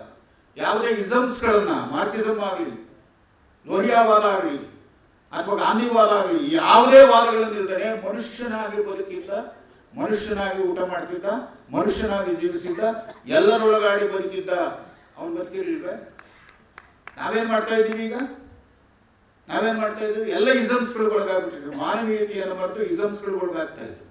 ನಾವು ಓದಿದ್ದ ಅದಕ್ಕೆ ಆತ್ಮಪ್ರತ್ಯಯವನ್ನು ರೂಢಿಸ್ಕೊಳ್ಳೋದಕ್ಕೆ, ಪ್ರಶ್ನೆಯನ್ನು ಮಾಡೋದಕ್ಕೆ. ಬುದ್ಧ 2,500 ವರ್ಷಗಳ ಹಿಂದೆ ಪ್ರಶ್ನೆಯನ್ನು ಮಾಡೋದು ಕಲ್ತ. ಹೇಳ್ದ ಅವನು, ಪ್ರಶ್ನೆ ಮಾಡಿ ಬುದ್ಧಂ ಶರಣಂ ಗಚ್ಚಾಮಿ, ಧರ್ಮಂ ಶರಣಂ ಗಚ್ಚಾಮಿ, ಕೊನೆಯದಾಗಿ ಹೇಳ್ತಾನೆ ಸಂಘಂ ಶರಣಂ ಗಚ್ಚಾಮಿ. ಬುದ್ಧ ಎಷ್ಟು ಮುಖ್ಯವೋ ಅವನ ಧರ್ಮ ಎಷ್ಟು ಮುಖ್ಯವೋ ಅವನ ಸಂಘವೂ ಕೂಡ ಅಷ್ಟೇ ಮುಖ್ಯ. ಇವತ್ತು ಸಂಘಟನೆಯ ಪ್ರಶ್ನೆ ಇಲ್ಲ. ಇವತ್ತು ಅಕ್ಕ ಅಣ್ಣ ಸಂಸ್ಕೃತಿ ಬಂದಿದೆ. ನಮ್ಮ ರಾಜಕಾರಣಿಯನ್ನು ಪ್ರಶ್ನೆ ಮಾಡೋದಕ್ಕಾಗ್ತಾ ಇಲ್ಲ. ಇವತ್ತು ನಮ್ಮಲ್ಲಿ ಒಬ್ಬ ಶಾಸಕರನ್ನು ಪ್ರಶ್ನೆ ಮಾಡೋದಕ್ಕಾಗ್ತಾ ಇಲ್ಲ. ಪ್ರಶ್ನೆ ಮಾಡಿದ ತಕ್ಷಣ ಪಕ್ಕದಲ್ಲಿ ಜನ ಇದ್ದಾರೆ, ಅವನ ಹಿಂಬಾಲಕರು. ಏನಪ್ಪಾ, ಏನ್ರಿ ನಮ್ಮ ಅಣ್ಣನ ಪ್ರಶ್ನೆ ಮಾಡ್ತೀರಾ, ನಮ್ಮ ಅಕ್ಕನ ಪ್ರಶ್ನೆ ಮಾಡ್ತೀರಾ? ಈ ಅಣ್ಣ ಅಕ್ಕ ಸಂಸ್ಕೃತಿಯನ್ನ ಬೆಳೆಸ್ಕೊಂಡು ನಾವೆಲ್ಲ ಕುಬ್ಜರಾಗಿದ್ದೇವೆ. ಅಕ್ಷರವನ್ನು ಬಲ್ಲಂತ ಜನ ನಾವೇನ್ ಮಾಡ್ತಾ ಇದೀವಿ? ಪ್ರಶ್ನೆ ಮಾಡ್ತಾ ಇದೀವ? ಪ್ರಶ್ನೆ ಏನಾದ್ರು ಮಾಡ್ತಾ ಇದೀವ? ಯಾಕೆ ಹೀಗೆ ಅಂತ ಪ್ರಶ್ನೆ ಮಾಡ್ತಾ ಇದೀವ? ಅನ್ಯಾಯ ಅಸಮತೆಗಳ ವಿರುದ್ಧವಾಗಿ ಹೋರಾಟ ಮಾಡುವಂತ ಒಂದು ಸನ್ನಿವೇಶವನ್ನು ನಾವು ನಿರ್ಮಾಣ ಮಾಡ್ಕೊಂಡಿದೀವ. 21ನೇ ಶತಮಾನದ ಈ ವೈಜ್ಞಾನಿಕ ಯುಗವನ್ನು ದಾಟಿ ಮುಂದಕ್ಕೆ ಬಂದಿದ್ದೇವೆ. ನಾವು ಎಲ್ಲಿ ನಮ್ಮ ತನವನ್ನು ಉಳಿಸ್ಕೊಂಡಿದ್ದೇವೆ? ಎಲ್ಲಿ ಪ್ರಶ್ನೆ ಮಾಡ್ತಾ ಇದ್ದೇವೆ? ಒಂದು ಸೊಫಿಸ್ಟಿಕೇಶನ್ ಹೆಸರಿನಲ್ಲಿ, ಒಂದು ಸೇಫರ್ ಝೋನ್ನಲ್ಲಿ ನಾವು ಓದಿರೋ ಬರವಣಿಗೆ ಮಾಡ್ತಾ ಇರ್ತಕ್ಕಂಥವು ನಮ್ಮ ಅಭಿಪ್ರಾಯಗಳನ್ನು ಮುಕ್ತವಾಗಿ ಹೇಳಿದ್ರೆ ಒಂದು ಸೇಫರ್ ಝೋನ್ನಲ್ಲಿ ಇರೋದಕ್ಕೆ ಪ್ರಯತ್ನ ಮಾಡ್ತಾ ಇದ್ದೇವೆ. ನಾವು ಕಲ್ತಿದ್ದಕ್ಕೆ, ನಾವು ಓದಿದ್ದಕ್ಕೆ ಹೇಗಿರಬೇಕು ಅಂದ್ರೆ, ಈ ತಪ್ಪು ಅಂಪಾನವರೇ ಇದನ್ನು ಮಾಡ್ತಾ ಇರೋದು ನಮ್ಮ ವಯಸ್ಸನ್ನ, ಧರ್ಮವನ್ನ, ಜಾತಿಯನ್ನ ಎಲ್ಲವನ್ನು ಮೀರಿ ನೀವು ತಪ್ಪು ಮಾಡ್ತಾ ಇದ್ದೀರಿ. ಅವ್ರೇನಾದ್ರು ಇಲ್ಲ, ನಾನು ತಪ್ಪು ಮಾಡ್ತಾ ಇಲ್ಲ, ನೀವು ತಪ್ಪಾಗಿ ಹೇಳ್ತಾ ಇದ್ದೀಯ, ಅದನ್ನು ಒಪ್ಕೊಳ್ತಕ್ಕಂಥ ದೊಡ್ಡ ಗುಣವನ್ನು ಕೂಡ ಬೆಳೆಸ್ಕೊಳ್ಬೇಕಾಗ್ತದೆ. ಪ್ರಶ್ನೆ ಮಾಡುವ, ಒಪ್ಪಿಕೊಳ್ಳುವ ಈ ಪ್ರಶ್ನೆಯನ್ನ, ಈ ವ್ಯಕ್ತಿತ್ವವನ್ನು ರೂಪಿಸಿಕೊಳ್ಳೆ ಹೋದ್ಮೇಲೆ ನಮ್ಮ ಓದು ಯಾಕೆ ಬೇಕು, ನಮ್ಮ ಸಮ್ಮೇಳನಗಳು ಯಾಕೆ ಬೇಕು, ಇದನ್ನು ಯೋಚನೆ ಮಾಡಬೇಕಾಗಿತ್ತು. ಸಮ್ಮೇಳನವನ್ನು ಯಾಕೆ ಬೇಕು ಅಂತ ಯಾಕೆ ಈ ಮಾತನ್ನು ಹೇಳ್ತೇನೆ ಅಂತಂದ್ರೆ, ಕನ್ನಡ ಸಾಹಿತ್ಯ ಪರಿಷತ್ತಿನ ಇವತ್ತಿನ ಹಿಂದೆ ಇದ್ದಂಥ ಒಬ್ಬ ಅಧ್ಯಕ್ಷ ಅದನ್ನ ಸೇವಾ ವಲಯ ಅಂತ ಬೆಳೆಸ್ಕೊಳ್ಳೇ ಇಲ್ಲ. ಅದನ್ನ ಸೇವೆಗೆ ಬಂದಿರತಕ್ಕಂಥ ಅದನ್ನು ಬೆಳೆಸ್ಕೊಳ್ಳೇ ಇಲ್ಲ. ಅದನ್ನು ಪ್ರಶ್ನೆ ಮಾಡಲು ಹೊರಟಾಗ ಅನೇಕ ಜನ ಲೇಖಕರು, ಇಂಜರು ಆ ಚಳುವಳಿಗೆ ಭಾಗವಹಿಸಿಕೆ, ನೀನು ಯಾಕಪ್ಪ ತಿಂದಾಗ್ತಾ ಇದೆಯಾ ಕಣೆ, ನೀನು 22.5 ಲಕ್ಷ ರೂಪಾಯಿನ ಅವನು ಸಚಿವರ ಸ್ಥಾನಮಾನವನ್ನು ಅಂತ ಪಡ್ಕೊಂಡು 22.5 ಲಕ್ಷ ರೂಪಾಯಿಗಳನ್ನ ಒಂದು ವರ್ಷದಲ್ಲಿ 22.5 ಲಕ್ಷ ರೂಪಾಯಿಗಳನ್ನು ಖರ್ಚು ಮಾಡಿ. ಪಾಪ ನಮ್ಮ ಕನ್ನಡ ಸಾಹಿತ್ಯ ಪರಿಷತ್ತನ್ನು ಕಟ್ಟುವುದು ಹೇಗೆ? 5 ರೂಪಾಯಿನ, 10 ರೂಪಾಯಿನ, 4 ಆಣಿನ, 8 ಆಣಿನ. ನಾನು ಕೂಡ ಸದಸ್ಯತ್ವವನ್ನು ಮಾಡಿಸೋದಕ್ಕೆ 1980ರ ದಶಕದಲ್ಲಿ ಸದಸ್ಯತ್ವವನ್ನು ಮಾಡಿಸೋದಕ್ಕೆ ಓಡಾಡಿದ್ವಿ. ಬನ್ನಿ, ದಯವಿಟ್ಟು ಬನ್ನಿ, ಕನ್ನಡ ಸಾಹಿತ್ಯ ಪರಿಷತ್ತಿಗೆ ಬನ್ನಿ, ನೀವು ಮೆಂಬರ್ ಆಗಿ ಅಂತೇಳಿ. ಈ ಮನುಷ್ಯ ಏನು ಮಾಡ್ತಾನೆ? ಸಾಹಿತ್ಯ ಪರಿಷತ್ತಿನ ಸದಸ್ಯರನ್ನ ಮನಸ್ಸಿಗೆ ಬಂದಾಗ ವಜಾ ಮಾಡ್ತಾನೆ. ಯಾರಾದ್ರೂ ಪ್ರಶ್ನೆ ಮಾಡಿದ್ರ?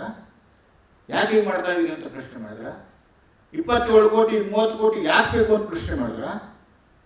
8 ಲಕ್ಷ ಜನ ಯಾಕೆ ಬೇಕು? ಇವತ್ತನ್ನೇ ಇಷ್ಟೆಲ್ಲ ಕಾಮಾಗಿರೋದ್ರಿಂದ ಕೂತ್ಕೊಂಡು ಎಲ್ಲ ಪ್ರಶ್ನೆ ಮಾಡಿ ಕೇಳಿದ್ವಿ. ನಾವೇನು ಹೇಳ್ತೀವಿ? ಬರವಣಿಗೆಯವರು, ಲೇಖಕರು ಏನು ಮಾಡ್ತೀವಿ? ನಮ್ಮ ಅಭಿಪ್ರಾಯಗಳನ್ನ ಸರ್ಕಾರಕ್ಕೆ ಮುಟ್ಟಿಸಿ ಸರಿಯಾದ ರೀತಿಯಲ್ಲಿ ಕೆಲಸ ಮಾಡ್ಕೊಂಡು ಹೋಗಬೇಕು. ಪ್ರಜಾಪ್ರಭುತ್ವ ಉಳಿಬೇಕು, ಅದು ಬೆಳೀಬೇಕು ಅನ್ನುವ ನಿಲುವಿನಲ್ಲಿ ನಾವೆಲ್ಲ ಇರಬೇಕು ಅನ್ನುವಂಥ ಒಂದು ಕಾರಣಕ್ಕಾಗಿ ಇವೆಲ್ಲವನ್ನು ಹೇಳ್ತಾ ಇದ್ರು. ಇದು ಸಾಧ್ಯ ಆಗ್ತಾ ಇದೆಯಾ? ಕನ್ನಡ ಉಳಿಸುವ ಸಂದರ್ಭದಲ್ಲಿ ಕನ್ನಡ ಸಾಹಿತ್ಯ ಪರಿಷತ್ ಇದೆ, ಕನ್ನಡದ ಅಭಿವೃದ್ಧಿ ಪ್ರಾಧಿಕಾರ ಇದೆ, ಕನ್ನಡದ ಪುಸ್ತಕ ಪ್ರಾಧಿಕಾರ ಇದೆ, ಕರ್ನಾಟಕ ಸಾಹಿತ್ಯ ಅಕಾಡೆಮಿ ಇದೆ, ಕರ್ನಾಟಕ ಲಲಿತಕಲಾ ಅಕಾಡೆಮಿ ಇದೆ, ಕರ್ನಾಟಕ ಜನಪದ ಅಕಾಡೆಮಿ ಇದೆ. ಎಷ್ಟಿದೆ? ಇದ್ರ ಜೊತೆಗೆ ಜಿಲ್ಲೆಯಲ್ಲೆಲ್ಲ ಸಾಹಿತ್ಯ ಪರಿಷತ್ತಿನ ಘಟಕಗಳಿದ್ದಾವೆ. ಆದರೆ ಇವೆಲ್ಲವೂ ಏನಾದರೂ ಕನ್ನಡವನ್ನು ಪೂರ್ತಿ ಯೋಚನೆ ಮಾಡಿದವ, ಗಟ್ಟಿಗೊಳಿಸಿದವ ಇತ್ತೀಚಿನ ವರ್ಷಗಳಲ್ಲಿ? ಅವ್ರ ಜೊತೆಯಲ್ಲಿ ಸಂವಹನನೇ ಇಲ್ಲ.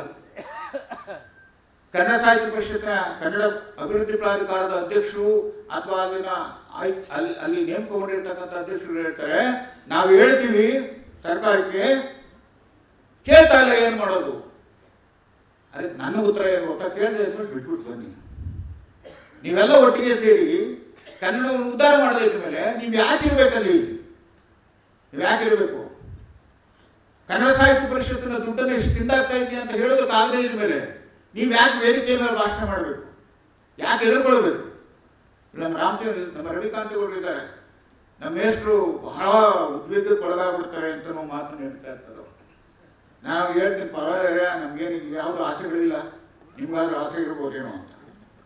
ನಾನು ಹೇಳೋದು, ಒಬ್ಬ ಮನುಷ್ಯನಾಗಿ ಅನ್ಯಾಯ ಅಸಮತೆಗಳ ವಿರುದ್ಧವಾಗಿ ಹೋರಾಟ ಮಾಡದೆ ಹೋದರೆ, ಹೋರಾಟ ಬೇಡ ದನಿ ಎತ್ತದೆ ಹೋದರೆ ಏನಾಯಿತು? ಏನು ನಾನು ಈ ಸಾಹಿತ್ಯ ಪರಿಷತ್ತಿನ ಹೋರಾಟಕ್ಕೆ ಇಳಿದಾಗ ನಮ್ಮ ಜೊತೆ ಬಂದಂಥವರು ಸಿದ್ದರಾಮಯ್ಯನವರು, ಚಾಣಗಿರಿ ವೆಂಕಟರಾಮಯ್ಯನವರು, ಆಮೇಲೆ ವಸುಂಧರಾ ಭೂಪತಿಯವರು, ಆಮೇಲೆ ಆರ್ತಿಹಳ್ಳಿ ನಾಗರಾಜ್ ಅವರು, ಇವರು 4-5-8 ಜನ ಸೇರ್ಕೊಂಡು ಶುರು ಮಾಡಿದ್ರು. ಏನು ಹೆದರಿಕೆ ನಮಗೆ ಉಂಟೆ? ನಿಮ್ಮನ್ನ ಹುಷಾರು, ಅವನು ತಗೊಂಡು ಜೈಲಿಗೆ ಹಾಕ್ಬಿಡ್ತಾನೆ ನಿಮ್ಮನ್ನ. ಅವನು ಸುಪ್ರೀಂ ಕೋರ್ಟ್ ಕೇಳಿದು ಬಿಡ್ತಾನೆ. ನಮ್ಮ ಲೋಪ ಇದ್ದ ಅವನ ಚೇಲ ಸಾರ್ ಒಂದು ಕೇಸ್ ಹಾಕ್ಬಿಟ್ಟಾನೆ ನನ್ನ ಮೇಲೆ. 25 ಲಕ್ಷದ ಮಾನನಷ್ಟ ಮೊಕದ್ದಮೆ. ಯಾತಕ್ಕೆ ಮಾನನಷ್ಟ ಮೊಕದ್ದಮೆ ಹೇಳಿದ? ಯಾರು ಪತ್ರಕರ್ತ ನಮ್ಮನ್ನು ಕೇಳ್ದ, ಸಾಹಿತ್ಯ ಸಮ್ಮೇಳನದ ಬಗ್ಗೆ ನೀವು ಹೇಳ್ತಾರೆ ಏತು ಇದು ಹಾವೇರಿದು ಅಷ್ಟೇ ಅಧ್ವಾನ ಆಯಿತು, ಇದು ಅಷ್ಟೇ ಅಧ್ವಾನ ಆಯಿತು ಅಂತ ಹೇಳಿದ್ದನ್ನು ಅದನ್ನು ಹುಡ್ಕೊಂಡೋಗಿ ಇವನು ತಗೊಂಡು ಬಂದು ನಿಮ್ಗೆ ಆ ತೂ ಅಂದ್ಬಿಟ್ಟಿದ್ದೀರಿ. ಅದಕ್ಕೋಸ್ಕರ ನಮ್ಮ ಕ್ಲೈಂಟ್ ಒಬ್ಬ ತುಂಬ ಕೆಳಗೆ ಬಿದ್ದು ಬಿಟ್ಟಿದ್ದಾನೆ, ನಿಮ್ಗೆ 25 ಲಕ್ಷ ಹಾಕ್ತೀವಿ. ಅದಕ್ಕೆ ಅವ್ನ ಸೇಲಾಗಳಲ್ಲಿ ಊಟ ಸಾರ್ ಕೋರ್ಟ್ ಕೇಳಿಬಿಡ್ತಾರೆ ನಿಮ್ಮನ್ನು. ಈ ವಯಸ್ಸಿನಲ್ಲಿ ನೀವು ಅಲ್ಲಿ ಹೋಗ್ತೀರಾ? ಈ ಥರದ ಒಂದು ಪರಿಸ್ಥಿತಿಯನ್ನು ನಾವು ಎದುರಿಸ್ತಾ ಇರಬೇಕು. ಅದಕ್ಕೋಸ್ಕರ ಸಮ್ಮೇಳನ ಬೇಕಾ? ಅದಕ್ಕೋಸ್ಕರ ಬರವಣಿಗೆ ಬೇಕಾ? ಅದಕ್ಕೋಸ್ಕರ ನಾಟಕಗಳು ಬೇಕಾ? ಅದಕ್ಕೋಸ್ಕರ ನಮ್ಮ ಸಾಹಿತ್ಯದ ವಿಸ್ತರಣೆ ಬೇಕಾ? ಅದಕ್ಕೆ ನಾನು ಹೇಳೋದು, ಯಾವ ಸಮ್ಮೇಳನವೂ ಕೂಡ ನಮ್ಮನ್ನು ಜಾಗೃತಿ ಮಾಡದೆ ಹೋದರೆ, ಯಾವ ಬರವಣಿಗೆಯೂ ನಮ್ಮನ್ನು ಜಾಗೃತಿ ಮಾಡದೆ ಹೋದರೆ, ಯಾವ ಬರವಣಿಗೆಯೂ ಕೂಡ ನಮ್ಮಲ್ಲಿ ಆತ್ಮಸ್ಥೈರ್ಯವನ್ನು ತುಂಬದೆ ಹೋದರೆ, ಯಾವ ಬರವಣಿಗೆಯೂ ಕೂಡ ನಮ್ಮಲ್ಲಿ ಆತ್ಮಾಭಿಮಾನವನ್ನು ಆತ್ಮಸ್ಥೈರ್ಯವನ್ನು ತುಂಬದೇ ಇದ್ರೆ ಅದನ್ನೆಲ್ಲ ಓದಿ ಏನು ಪ್ರಯೋಜನ ಇಲ್ಲ. ನೀವು ಭಾಷಣಗಳನ್ನೇನು ಕೂಡ ಕೇಳಿ ಏನು ಪ್ರಯೋಜನ ಇಲ್ಲ. ಇಂತಹ ಸಮ್ಮೇಳನಗಳನ್ನು ಮಾಡಬೇಕಾದಂಥ ಪ್ರಯೋಜನವೂ ಇಲ್ಲ. ಸಣ್ಣ ಸಣ್ಣ ಗೋಷ್ಠಿಗಳನ್ನು ಮಾಡಿಕೊಂಡು ಇವತ್ತು ನಿನ್ನೆ ನನಗೆ ತುಂಬ ಖುಷಿಯಾಗಿದೆ. ಇಂತಹ ಸಮ್ಮೇಳನವನ್ನು ನಾವು ಅಲ್ಲಲ್ಲಿ ಮಾಡಬೇಕಾದದ್ದು. ಇವತ್ತು ಇಲ್ಲಿ ಅಪ್ಪನ ಅವರಿದ್ದಾರೆ, ಸಿದ್ದರಾಮಯ್ಯನವರಿದ್ದಾರೆ, ಗುಂಡಣ್ಣ ಇದ್ದಾರೆ. ಇವತ್ತು ನಿಮ್ಮ ಕರೆ ಕೊಡ್ತಾನೆ. ನಮ್ಮ ಇಡೀ ಕನ್ನಡ ಸಾಹಿತ್ಯ ಪರಿಷತ್ತು ನಡೆಸ್ತಕ್ಕಂಥ ಸಾಹಿತ್ಯ ಸಮ್ಮೇಳನ ಅದು ಸರಳವಾಗಬೇಕು, ಲಕ್ಷಗಳಲ್ಲಿ ನಡೀಬೇಕು, 4 ಕಡೆ ನಡೀಲಿ, ಜಾತ್ರೆ ಅಲ್ಲ ಅದು. ಇವತ್ತು ರಾಜಕಾರಣಿಗಳು ತಿಂದು ತೇಗಿ ಮಾಡ್ತಾ ಇದ್ದಾರೆ.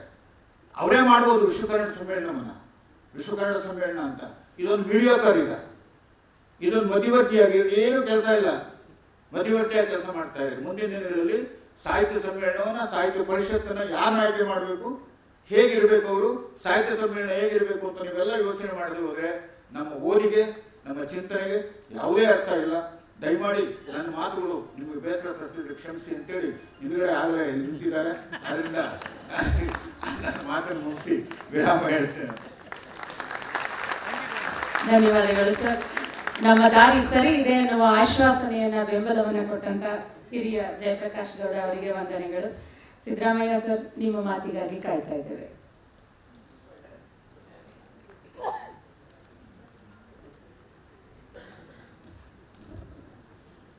ವೇದಿಕೆ ಮೇಲಿರ್ತಕ್ಕಂಥ ಹಿರಿಯರಿಗೆ, ಇಲ್ಲಿ ಸಮಾವೇಶಗೊಂಡಿರ್ತಕ್ಕಂಥ ಹಿರಿಯರಿಗೆ, ಸ್ನೇಹಿತರಿಗೆ ನನ್ನ ಗೌರವದ ನಮಸ್ಕಾರಗಳನ್ನು ಹೇಳ್ತಾ, ನಾನು ಲಂಬಿಸೋದಿಲ್ಲ. 2 ವಿಷಯಗಳು. ಒಂದು, ತುಂಬ ಮಾದರಿಯಾಗಿ ನಿನ್ನೆ ಮತ್ತು ಈ ಹೊತ್ತು ಕನ್ನಡ ಸಾಹಿತ್ಯ ಪರಿಷತ್ತು ಮಾಡಬಹುದಾಗಿದ್ದ ಕಾರ್ಯವನ್ನು ಸಮಾಜಮುಖಿ ಸಾಹಿತ್ಯ ವೇದಿಕೆ ಅದನ್ನು ಮಾಡಿ ತೋರಿಸಿರ್ತಕ್ಕಂಥದ್ದಾಗಿದೆ. ಅದಕ್ಕಾಗಿ ಮುಖ್ಯವಾಗಿ ನಮ್ಮ ಜಯರಾಮ್ ಅವರಿಗೆ, ಸರ್ ಅವರಿಗೆ, ಅವರ ಬಳಗದವರಿಗೆ, ನಾವೆಲ್ಲ ಅದೇ ಬಳಗದಲ್ಲಿ ಇರ್ತಕ್ಕಂಥವ್ರು, ಬಳಗದವರಿಗೆ ಅಭಿನಂದನೆಗಳನ್ನು ಮತ್ತು ಧನ್ಯವಾದಗಳನ್ನು ಹೇಳ್ತಾ ಇದ್ದೇನೆ. ಕೊನೆಯಲ್ಲಿ ನಮ್ಮ ಕೃಪಾಕರ್ ಸೇನಾನಿ, ನಮ್ಮ ಸತೀಶ್ ಗುಬ್ಬಿ, ಪುಟ್ಟಸ್ವಾಮಿ ಇವರ ವಿಚಾರಗೋಷ್ಠಿಯನ್ನು ಕೇಳಿದಾಗ ನಿಜವಾಗ್ಲೂ ಕೂಡ ಸಾಹಿತ್ಯ ಪರಿಷತ್ತು ಎಲ್ಲಿ ತಪ್ಪಿದೆ ಅಂತನ್ನೋದಕ್ಕೆ ಇದೊಂದು ದೊಡ್ಡ ಉದಾಹರಣೆ.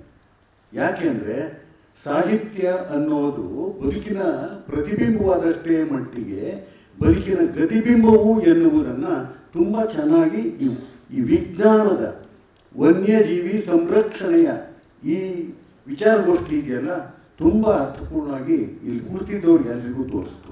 ಹೆಚ್ಚಿನದಾಗಿ ಮಕ್ಕಳಿದ್ರು, ಯುವಕರಿದ್ದರು, ಅಲ್ಲಿ ಯುವತಿಯರಿದ್ದರು. ಅದು ಅವ್ರಿಗೆ ಮುಟ್ಟಬೇಕಾದಂಥದ್ದು.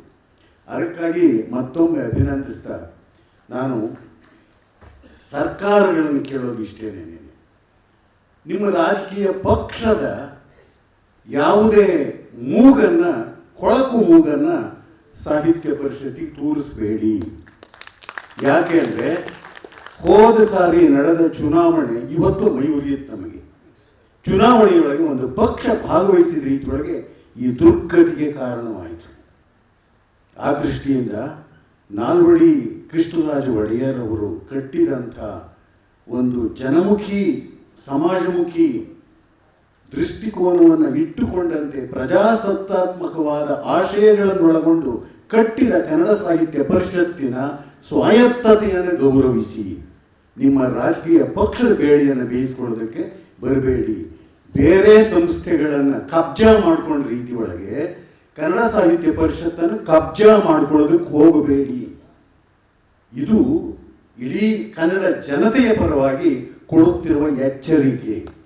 ರಾಜಕೀಯ ಪಕ್ಷಗಳಿಗೆ ಎಚ್ಚರಿಕೆ, ನೀವು ದೂರದಲ್ಲಿರಿ, ಇದರ ಸ್ವಾಯತ್ತತೆಯನ್ನು ಗೌರವಿಸಿ. ನೀವಿಲ್ಲಿ ಅಧಿಕಾರಗಳನ್ನು ಕೊಡೋದಕ್ಕೆ ಹೋಗಬೇಡಿ. ಸಚಿವ ಸಂಪುಟ ಸ್ಥಾನಮಾನವನ್ನು ಕೊಟ್ಟಂತೆ ಅದರ ಗೌರವವನ್ನು, ಘನತೆಯನ್ನು ಕುಗ್ಗಿಸ್ತೀರಿಯೇ ಹೊರತು ಅದನ್ನು ಹಿಗ್ಗಿಸೋಲ್ಲ, ಅದನ್ನು ಮೇಲಕ್ಕೆ ಎತ್ತೋದಿಲ್ಲ. ಅದರ ಅಗತ್ಯ ಇಲ್ಲ. ಯಾಕೆಂದರೆ ಅಲ್ಲಿ ಅಧಿಕಾರವನ್ನು ಅನುಭವಿಸುವುದಕ್ಕೆ ಆಯ್ಕೆಯಾಗಿ ಬರೋದಲ್ಲ ಅಧ್ಯಕ್ಷ. ಅವನು ಬರ್ತಕ್ಕಂಥದ್ದು ಸಾಹಿತ್ಯ ಸೇವೆಯನ್ನು ಮಾಡುವುದಕ್ಕೆ, ಸಂಸ್ಕೃತಿ ಸೇವೆಯನ್ನು ಮಾಡುವುದಕ್ಕೆ, ಇಡೀ ಸಾಂಸ್ಕೃತಿಕ ವಾತಾವರಣವನ್ನು, ಸಾಹಿತ್ಯ ವಾತಾವರಣವನ್ನು ಇಡೀ ರಾಜ್ಯದಲ್ಲಿ ಬೆಳೆಸುವುದಷ್ಟೇ ಅಲ್ಲ, ಈ ದೀಪವನ್ನು ಹೊರಗಡೆಗೂ ಕೂಡ ಬೆಳಕಾಗಿ ತೋರಿಸುವುದಕ್ಕೆ. ಆ ಕಾರ್ಯದೊಳಗೆ ವಿಫಲವಾಗಿದೆ ಈಗಿನ ಸಾಹಿತ್ಯ ಪರಿಷತ್ತಿನ ಮಂಡಳಿ ಅಂತಕ್ಕಂಥದ್ದನ್ನು. ಜಿಲ್ಲಾಧ್ಯಕ್ಷರುಗಳನ್ನು ಎಲ್ಲರನ್ನು ಒಳಗೊಂಡಂತೆ ಅವರು ನೈತಿಕವಾಗಿ ಎಚ್ಚರವಾಗಿದ್ದಿದ್ರೆ ಈ ದುರ್ಗತಿ ಬರ್ತಿರಲಿಲ್ಲ. ಪ್ರಜಾಸತ್ತಾತ್ಮಕತೆಯನ್ನು ಬಿಟ್ಟು ಸಾರ್ವಭೌಮತ್ವವನ್ನು ಒಪ್ಪಿಕೊಂಡದ್ದರ ದಾಸ್ಯದ ಕಾರಣದಿಂದಾಗಿ, ಜಿಲ್ಲಾಧ್ಯಕ್ಷರುಗಳ ದಾಸ್ಯದ ಕಾರಣಗಳಿಂದಾಗಿ ಇವತ್ತು ಈ ಸಾಹಿತ್ಯ ಪರಿಷತ್ತು ಈ ದುರ್ಗತಿಗೆ ಬಂದಿದೆ. ಅದಕ್ಕೋಸ್ಕರ ನನ್ನ ಕನ್ನಡ ಜನತೆಯೊಳಗೆ ಮನವಿ, ನೀವು ಆಯ್ಕೆ ಮಾಡಿಕೊಳ್ಬೇಕಾದಾಗ ಸಾಂಸ್ಕೃತಿಕ ಮನಸ್ಸಿನ, ಸಾಹಿತ್ಯಿಕ ಮನಸ್ಸಿನ ಸೂಕ್ಷ್ಮತೆಗಳನ್ನು ಇಟ್ಟುಕೊಂಡಿರುವ ವ್ಯಕ್ತಿಯನ್ನು ಆಯ್ಕೆ ಮಾಡಿ. ಅವ್ರು ಯಾರಾದರೂ ಆಗಿರಲಿ, ಆದರೆ ಆ ಸಾಹಿತ್ಯ ಸೂಕ್ಷ್ಮತೆಯ ಸಂವೇದನೆ ಇರ್ತಕ್ಕಂಥವ್ರನ್ನು ಆಯ್ಕೆ ಮಾಡಿ. ಅಷ್ಟೇ ಮಟ್ಟಿಗೆ ಮತ್ತೆ ನಾನು ರಾಜಕೀಯ ಪಕ್ಷಗಳಿಗೆ ಕೋಳಿಕೊಳ್ತಾ ಇರ್ತಕ್ಕಂಥದ್ದು, ಈ ಸಂದರ್ಭದಲ್ಲಿ ನೆನಪಿಸ್ಕೊಂಡು ಹೇಳ್ತಾ ಇದ್ದೀನಿ, ನಮ್ಮ ಜಿ ನಾರಾಯಣ ಅವರು ಕಾಂಗ್ರೆಸ್ ಪಕ್ಷದಲ್ಲಿದ್ದವರು. ಆದರೆ ಪಕ್ಷದ ಯಾವುದೇ ಒಂದು ಕಿಂಚಿತ್ ಸೋಂಕು ಕೂಡ ನಮ್ಮ ಸಾಹಿತ್ಯ ಪರಿಷತ್ತಿನ ಆಶಯಕ್ಕೆ ತಟ್ಟದ ರೀತಿಯೊಳಗೆ ಎಚ್ಚರವನ್ನು ವಹಿಸಿಕೊಂಡಂತೆ 3 ವರ್ಷದ ಅವರ ಸೇವೆಯನ್ನು ಯಶಸ್ವಿಯಾಗಿ ಮುಗಿಸಿದರು. ಅಷ್ಟೇ ಅಲ್ಲ, ಅದುವರೆಗೆ ಒಂದು ರೀತಿ ಕಾರ್ಯ ಚಟುವಟಿಕೆಗಳಲ್ಲಿ ಮಿತಿ ಏನಿತ್ತು, ಆ ಮಿತಿಯನ್ನು ದಾಟಿದ ರೀತಿಯೊಳಗೆ ವಿಸ್ತರಿಸಿದರು ಆ ಕಾರ್ಯ ಚಟುವಟಿಕೆಗಳನ್ನು. ಜಿ ನಾರಾಯಣ ಅವರು ಒಬ್ಬ ರಾಜಕೀಯ ಪಕ್ಷದ ಒಳಗಿದ್ದೂ ಕೂಡ ಇದು ಕನ್ನಡ ಸಾಹಿತ್ಯ ಪರಿಷತ್ತಿನ ಸ್ವಾಯತ್ತತೆಯನ್ನು ಗೌರವಿಸುವಂಥ ಒಂದು ಸಾಂಸ್ಕೃತಿಕ ಮನಸ್ಸಿನ ಲಕ್ಷಣ. ಆದರೆ ಯಾವುದೋ ಒಂದು ಪಕ್ಷದ, ಯಾವುದೋ ಒಂದು ಸಂಘದ ಗುಲಾಮಗಿರಿಗೆ ತಳ್ಳುವುದಕ್ಕೆ ತೊಡಗಿದ್ದಂಥ ಈ ತರಹದ ಒಂದು ರೀತಿ ಕೆಟ್ಟ ನಡೆಯ, ಅಪ್ರಜಾಸತ್ತಾತ್ಮಕವಾದ ನಡೆಯ ಯಾವುದೇ ವ್ಯಕ್ತಿ ಇಲ್ಲಿಗೆ ಬರುವ ಅಗತ್ಯವಿಲ್ಲ. ಇದಕ್ಕೆ ಸಹಕಾರವನ್ನು ಕೊಟ್ಟ ರೀತಿಯೊಳಗೆ ಸರ್ಕಾರಗಳು ಕೂಡ ನಡ್ಕೊಳ್ಬೇಕು ಎನ್ನುವುದನ್ನು ಕನ್ನಡ ಜನತೆಯ ಪರವಾಗಿ ಕೋರ್ತಾ ನಾನು ಈ ಮಾತಿಗೆ ವಿರಾಮ ಕೊಡ್ತೇನೆ. ಮತ್ತೊಮ್ಮೆ ನಮ್ಮ ಸಮಾಜಮುಖಿಗೆ, ಸಮಾಜ ಅಂತಂದರೆ ಕೆಲವರು ಬಳಸ್ತಾರೆ ನಮ್ಮ ಸಮಾಜ ಅಂತ, ಜಾತಿಯ ಹೆಸರಿನೊಳಗೆ ಅಲ್ಲ, ಅದು ಜಾತಿ. ಸಮಾಜ ಅಂತನ್ನೋದು ಎಲ್ಲ ಸಮುದಾಯಗಳನ್ನು, ಎಲ್ಲ ಜಾತಿಯ ಸಂವೇದನೆಗಳನ್ನು ನಿಜವಾಗಿಯೂ ಕೂಡ ಪ್ರಜಾಸತ್ತಾತ್ಮಕ ನೆಲೆಗಳಿಗೆ ಒಳಗೊಳ್ಳುವ ಒಂದು ಪರಿಭಾಷೆ ಸಮಾಜ. ಆ ಸಮಾಜಮುಖಿ ಅಚ್ಚುಕಟ್ಟಾಗಿ 2 ದಿವಸ ತೋರಿಸಿದೆ. ಇದು ಕಾರ್ಪೊರೇಟ್ ಸಮ್ಮೇಳನ ಅಲ್ಲ, ಇದು ಜನಮುಖಿ ಸಮ್ಮೇಳನ. ಅದಕ್ಕೆ ಮತ್ತೊಮ್ಮೆ ಅವರಿಗೆ ಅಭಿನಂದಿಸುತ್ತಾ ಧನ್ಯವಾದಗಳನ್ನು ಹೇಳುತ್ತಾ ನಾನು ಮಾತು ವಿರಾಮ ಕೊಡ್ತೀನಿ. ಶರಣು. ಧನ್ಯವಾದಗಳು ಸರ್. ಮಾಲತಿ ಪಟ್ಟಣ್ ಶೆಟ್ಟಿ ಮೇಡಮ್, ದಯಮಾಡಿ ತಮ್ಮ ಅನಿಸಿಕೆಯನ್ನು ಹೇಳ್ಕೊಬೇಕು ಅಂತ ಕೇಳ್ಕೊ. ವೇದಿಕೆ ಮೇಲೆ ಇರುವವರೆಲ್ಲರೂ ನನಗೆ ಆತ್ಮೀಯರೇ, ಜಿ ರಾಮಕೃಷ್ಣ ಅವರೇ, ಎಸ್ ಟಿ ಸಿದ್ದರಾಮಯ್ಯ ಅವರೇ, ಕೆ ರಾಮಯ್ಯ ಅವರೇ, ಚನ್ನಬಸವಣ್ಣ ಅವರು ಬಂದಿದ್ದಾರೆ ಅನ್ಸುತ್ತೆ, ಜಯಪ್ರಕಾಶ್ ಗೌಡ ಅವರೇ, ಎಚ್ ಎನ್ ಪುಷ್ಪ ಅವರೇ, ಬಿ ಎಲ್ ರವಿಕಾಂತೇಗೌಡ ಅವರೇ, ಪ್ರಕಾಶ್ ಮೂರ್ತಿ ಅವರೇ, ಈ ಸುಂದರ ಸಭಾಭವನದಲ್ಲಿ ನನಗೆ ಅತ್ಯಂತ ಪರಿಚಿತರಿದ್ದಾರೆ, ನನಗೆ ಪರಿಚಿತ ಜನರು ಇದ್ದಾರೆ. ಇಲ್ಲಿ ಬಂದ ಮೇಲೆ ಅನೇಕರನ್ನ ನಾನಾಗಿಯೇ ಪರಿಚಯಿಸಿಕೊಂಡಿದ್ದೆ. ಹೀಗಾಗಿ ನನ್ನ ಎಲ್ಲ ಪರಿಚಿತ ಸಭೆಯಲ್ಲಿರುವಂತಹ ಎಲ್ಲ ಬಂಧು ಬಳಗವನ್ನು ನಾನು ಹೃದಯಪೂರ್ವಕವಾಗಿ ನಮಿಸ್ತಾ ಇದ್ದೇನೆ. ಈ ಸಾಹಿತ್ಯ ಸಮ್ಮೇಳನದಿಂದ ನಾನು 2 ದಿವಸ ಒಬ್ಬ ಶ್ರೋತೃವಾಗಿ ಮುಂದೆ ಕುಳಿತು ನಾನು ನೋಡಿಕೊಂಡಾಗ ನನಗೆ ಅನಿಸಿತು ನನ್ನ ಜ್ಞಾನ ಎಷ್ಟು ಚಿಕ್ಕದು ಅಂತ, ನನ್ನ ಕಾರುಣ್ಯ ಎಷ್ಟು ಮಿತಿಯಲ್ಲಿದೆ ಅಂತ, ನನ್ನ ಔದಾರ್ಯ ಎಷ್ಟು ಚಿಕ್ಕದು ಅಂತ. ನನಗೆ ಈ ಅನುಭವವೇ ಒಂದು ದೊಡ್ಡ ಅನುಭವ. ನನ್ನ ಬೆಳವಣಿಗೆಗೆ, ನನ್ನ ವಿಸ್ತರಿಸುವುದಕ್ಕೆ, ನನ್ನ ವಿಕಸನಕ್ಕೆ ನನಗೆ ಪ್ರೇರಣೆಯನ್ನು ಕೊಟ್ಟಂಥ ಈ 2 ದಿನದ ಸಮಾಜಮುಖಿ ಸಾಹಿತ್ಯ ಸಮ್ಮೇಳನಕ್ಕೆ ನಿಜವಾಗ್ಲೂ ನಾನು ತುಂಬ ತುಂಬ ತುಂಬ ಕೃತಜ್ಞನಾಗಿದ್ದೇನೆ. ಇಲ್ಲಿ ಈ ಸಮಾಜಮುಖಿ ಈ 2 ದಿನದ ಸಾಹಿತ್ಯ ಸಮ್ಮೇಳನದ ಹೊಸ ದಿಕ್ಕಿನೆಡೆ ಅನ್ನುವ ಆಶಯವನ್ನು ಹೊಂದಿದಂಥ ಈ ಸಾಹಿತ್ಯ ಸಮ್ಮೇಳನದಲ್ಲಿ ತುಂಬ ಹೊಸತನವನ್ನು ನಾನು ಕಂಡಿದ್ದೇನೆ. ಇಲ್ಲಿ ಇರುವ ಮೊಟ್ಟ ಮೊದಲನೆಯ ಒಂದು ಹೊಸತನ ಅಂದರೆ ನಾಡಿನ ಮೂಲೆ ಮೂಲೆಯಿಂದ ಆಹ್ವಾನಿತರಷ್ಟೇ ಅಲ್ಲ, ವಿದ್ಯಾರ್ಥಿಗಳು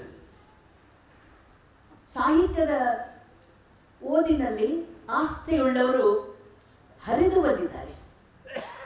ಇಷ್ಟು ದೊಡ್ಡ ಸ್ವ ಇಚ್ಛೆಯಿಂದ ಬಂದಿದ್ದಾರೆ. ಈ ಎಲ್ಲ ಜನಸಮೂಹವನ್ನು ನೋಡಿ ನನಗೆ ನಿಜವಾಗ್ಲೂ ತುಂಬ ಇದೊಂದು ಅದ್ಭುತ ಸಾಹಿತ್ಯ ಸಮ್ಮೇಳನ. 2ನೇ ನನ್ನ ಅನುಭವ, ಇಲ್ಲಿ ಹಿರಿಯ ಕಿರಿಯ ಅನ್ನುವ ಯಾವುದೇ ತಾರತಮ್ಯವಿಲ್ಲದ ವಿದ್ವಾಂಸರು, ಸಾಧಾರಣ ಜನ, ವೇದಿಕೆ ಮೇಲಿನವರು, ವೇದಿಕೆ ಮುಂದಿರುವರು, ಯಾವುದೇ ರೀತಿಯ ತಾರತಮ್ಯವನ್ನು ತೋರದ ಆದರ ಆತಿಥ್ಯವನ್ನು ಸಮಾಜಮುಖಿ ಈ ಆರ್ಗನೈಸರ್ ಬಳಗ ನಮಗೆ ಕೊಟ್ಟಿದೆ. ಇದು ನನಗೆ ನಿಜವಾಗಲೂ ಪ್ರತಿಯೊಬ್ಬರಿಗೆ ಒಂದು ರೀತಿಯ ನೀಡಿದ ಆದರ ಆತಿಥ್ಯ, ಒಂದು ಮಾಧುರ್ಯದ ಮಾತು, ಒಂದು ಆದರ ತೋರಿಸಿದ್ದು ನನಗೆ ಒಂದು ಹೊಸ ಅನುಭವ. 2ನೇದಾಗಿ ಇಲ್ಲಿ ಹೊಸತನ, ಇಲ್ಲಿ 5 ವೇದಿಕೆಯನ್ನ ಮಾಡಿ ಒಂದು ಹೊಸತನವನ್ನು ತೋರಿದೆ. ಮತ್ತು ವೇದಿಕೆ ಮೇಲೆ 1, 2, 3 ಜನ ಮ್ಯಾಕ್ಸಿಮಮ್ ಇರ್ತಾ ಇದ್ರು. ಈ ವೇದಿಕೆಗಳಲ್ಲಿ 6, 8 ಜನ ಇರುವುದು ಸಹ ಒಂದು ಹೊಸತನ ಇಲ್ಲಿ ಕಂಡಿದೆ. ಮತ್ತು ವೇದಿಕೆಯಲ್ಲಿ ಮಂಡಿಸಿದ ವಿಚಾರಗಳಲ್ಲಿ ಪ್ರಸ್ತುತತೆ ಇದೆ. ಈಗ ಅಗತ್ಯವಾಗಿ ನಾವು ಚರ್ಚಿಸಬೇಕಾದಂಥ ಈ ಸಮಯ ಪ್ರಜ್ಞೆಯುಳ್ಳಂಥ ವಿಷಯಗಳು ತುಂಬ ಸಕ್ಸಸ್ ಆಗಿ ಇಲ್ಲಿ ನಡೆದವು. ಮತ್ತು ಕೇಳುಗರಾಗಿ ನಾನು ಕುಳಿತದ್ದರಿಂದ ಅವರು ಮಂಡಿಸಿದ ವಿಚಾರಗಳು ಎಷ್ಟು ಹೊಸತು, ಇಲ್ಲಿ ನಾವು ಹೊಸತು ಅನ್ನುವ ದಿಗ್ದರ್ಶಿಯಾಗಿ ನೋಡುವ ಆಶಯವನ್ನು ಹೊಂದಿದಂಥ ಇವರು ಹೊಸ ವಿಷಯಗಳು, ಹೊಸ ವಿಚಾರಗಳು, ವೇದಿಕೆ ಮೇಲಿಂದ ಹೊರಟಂಥ ವಿಚಾರಗಳು, ಈ ಹಿಮಾಲಯದಿಂದ ಹೊರಡುವ 100 ಗಂಗೆ ಯಮುನೆಯರಂಥ ಒಂದು ಹೊಸ ವಿಚಾರಗಳಿತ್ತು. ಮತ್ತು ಆಡಿಯನ್ಸ್ನಿಂದ ಸಭಾಂಗಣದಿಂದ ಬಂದಂಥ ಎಲ್ಲ ಶ್ರೋತೃಗಳು ಸಹ ಎಂತೆಂಥ ಪ್ರಶ್ನೆಗಳನ್ನು ಕೇಳಿದರು. ಅಲ್ಲಿಯೂ ಒಂದು ಹೊಸತನ ಇತ್ತು.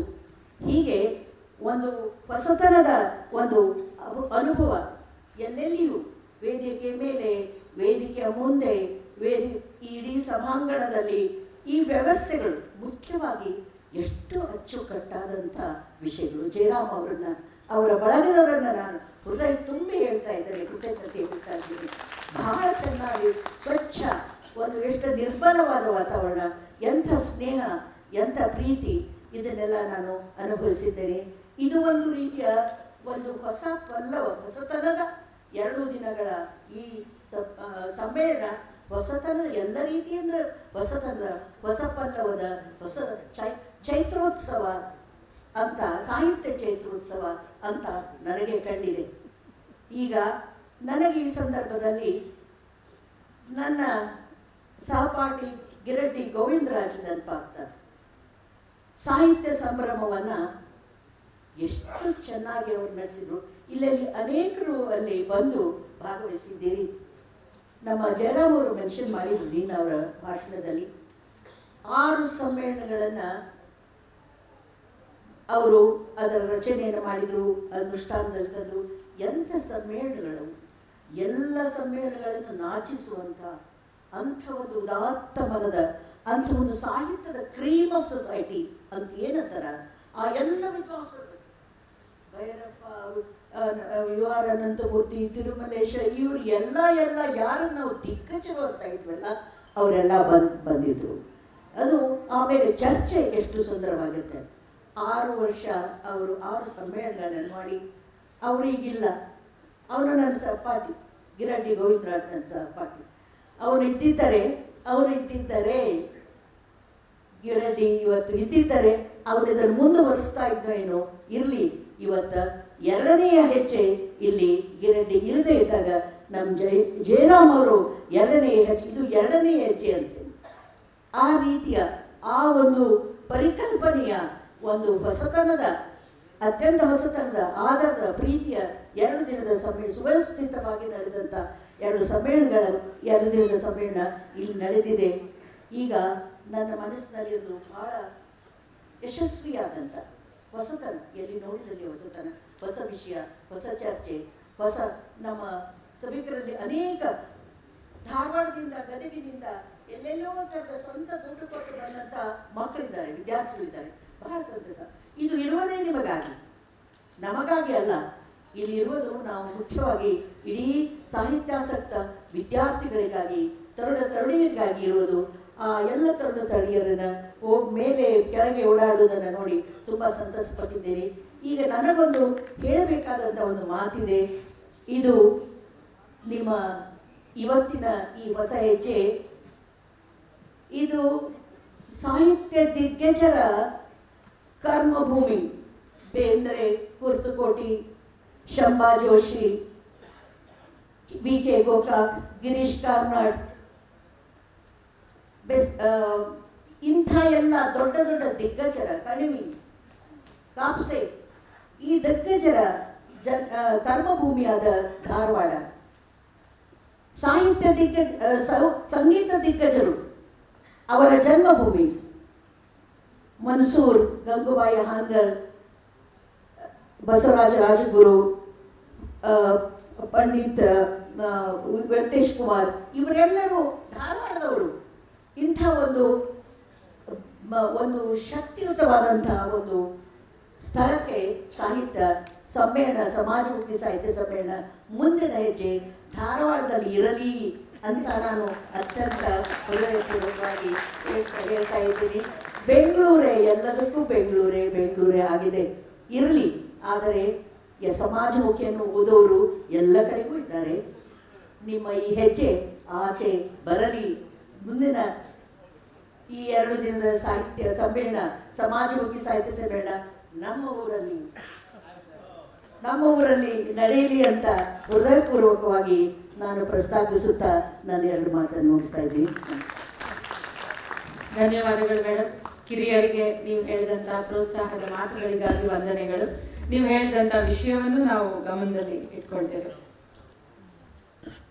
IPS ಅಧಿಕಾರಿಗಳಾಗಿ ದಕ್ಷತೆಯ ಒಂದು ನೇತೃತ್ವದ ಅಧಿಕಾರದಲ್ಲೂ ಕೂಡ ಅವರಿಗೆ ಸಾಹಿತ್ಯದ ಮುಖವೂ ಇದೆ.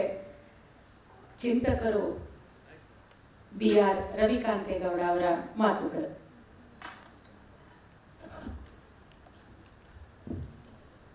ಎರಡು ದಿವಸಗಳ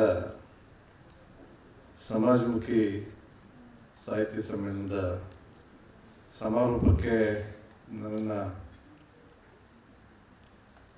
ಹಾಕಿದ್ದಾರೆ ಅಂದಾಗ ನನಗೆ ಗಾಬರಿ ಆಯಿತು. ನಾನು ನಮ್ಮ ಸ್ನೇಹಿತರಾದ ಶ್ರೀ ಜಯರಾಮ್ ಅವರಿಗೆ ಹೇಳಿದೆ, ನೀವು ವಿಶ್ವಾಸಕ್ಕೆ ಹಾಕಿದ್ದೀರಿ ಅಂತೇಳಿ.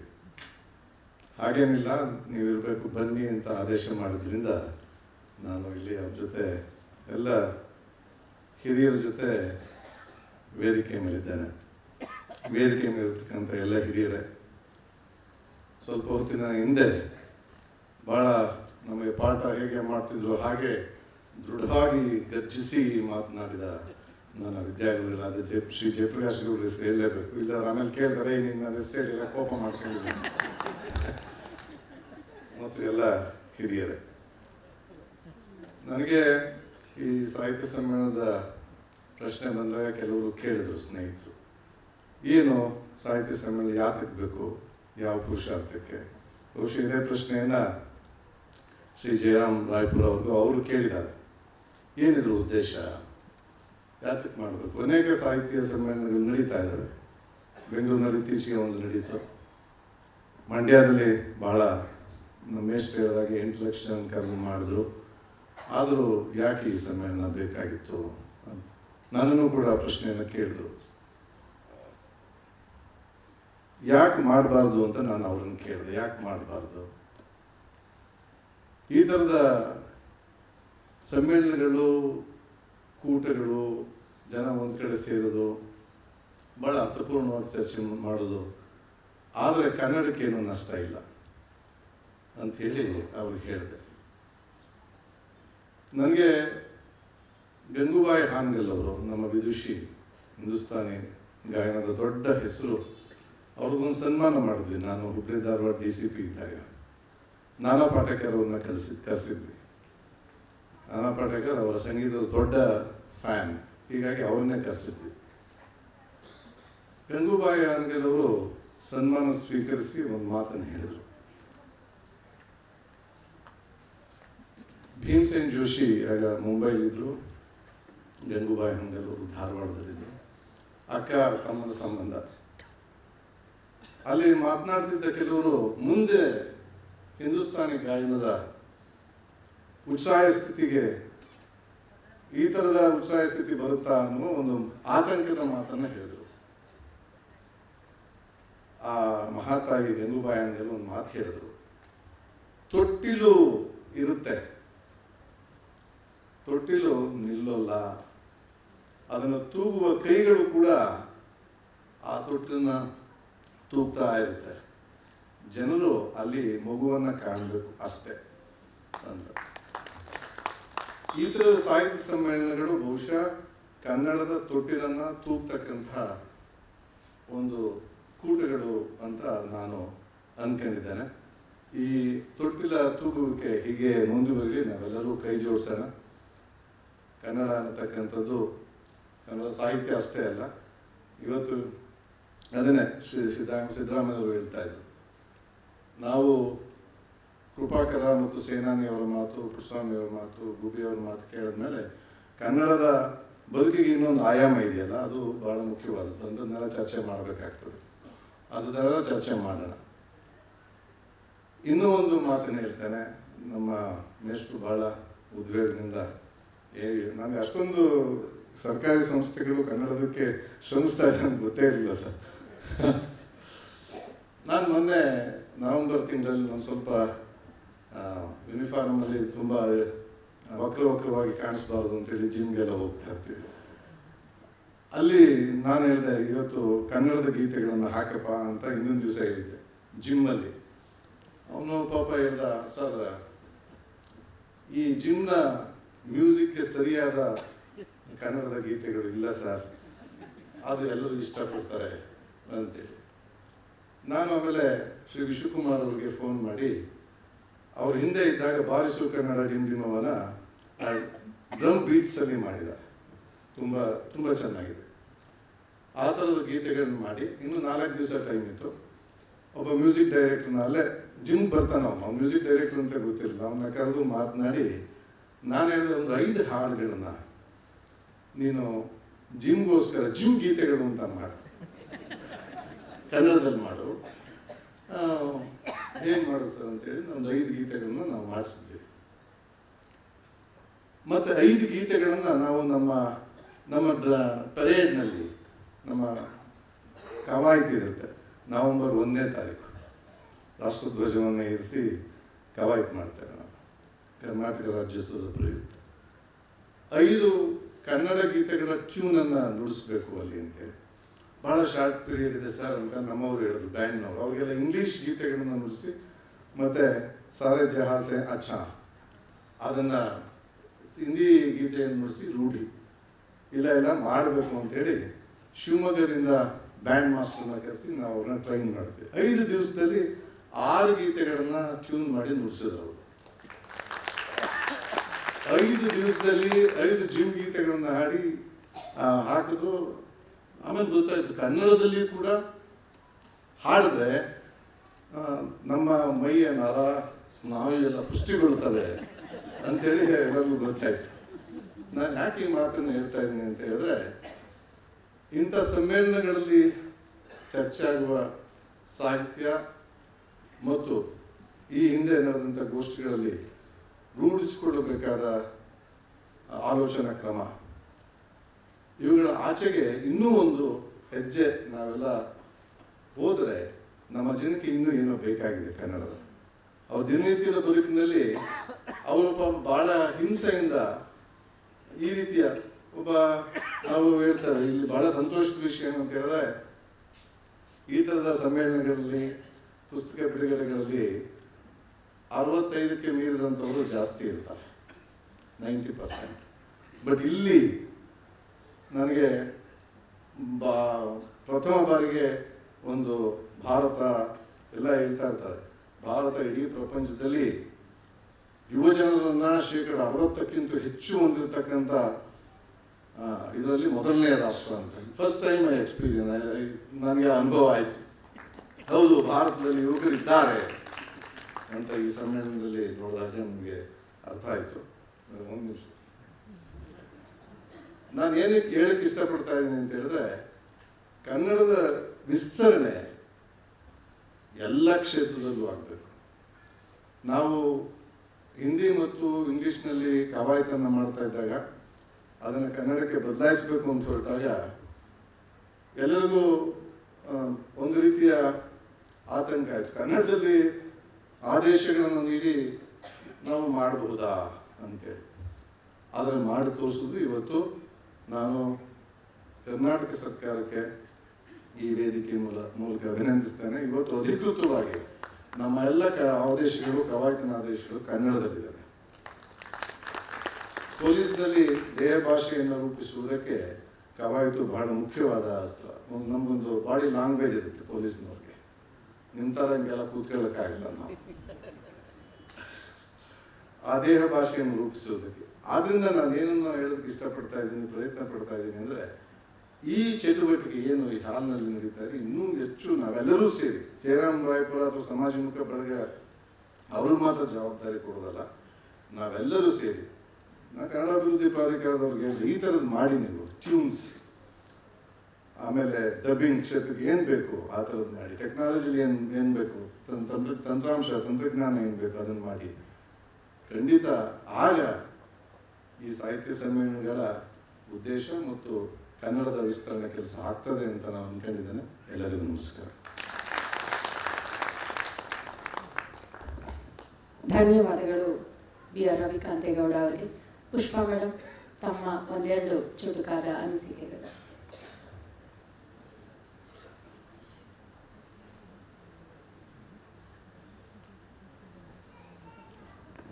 ಎಲ್ರಿಗೂ ನಮಸ್ಕಾರ.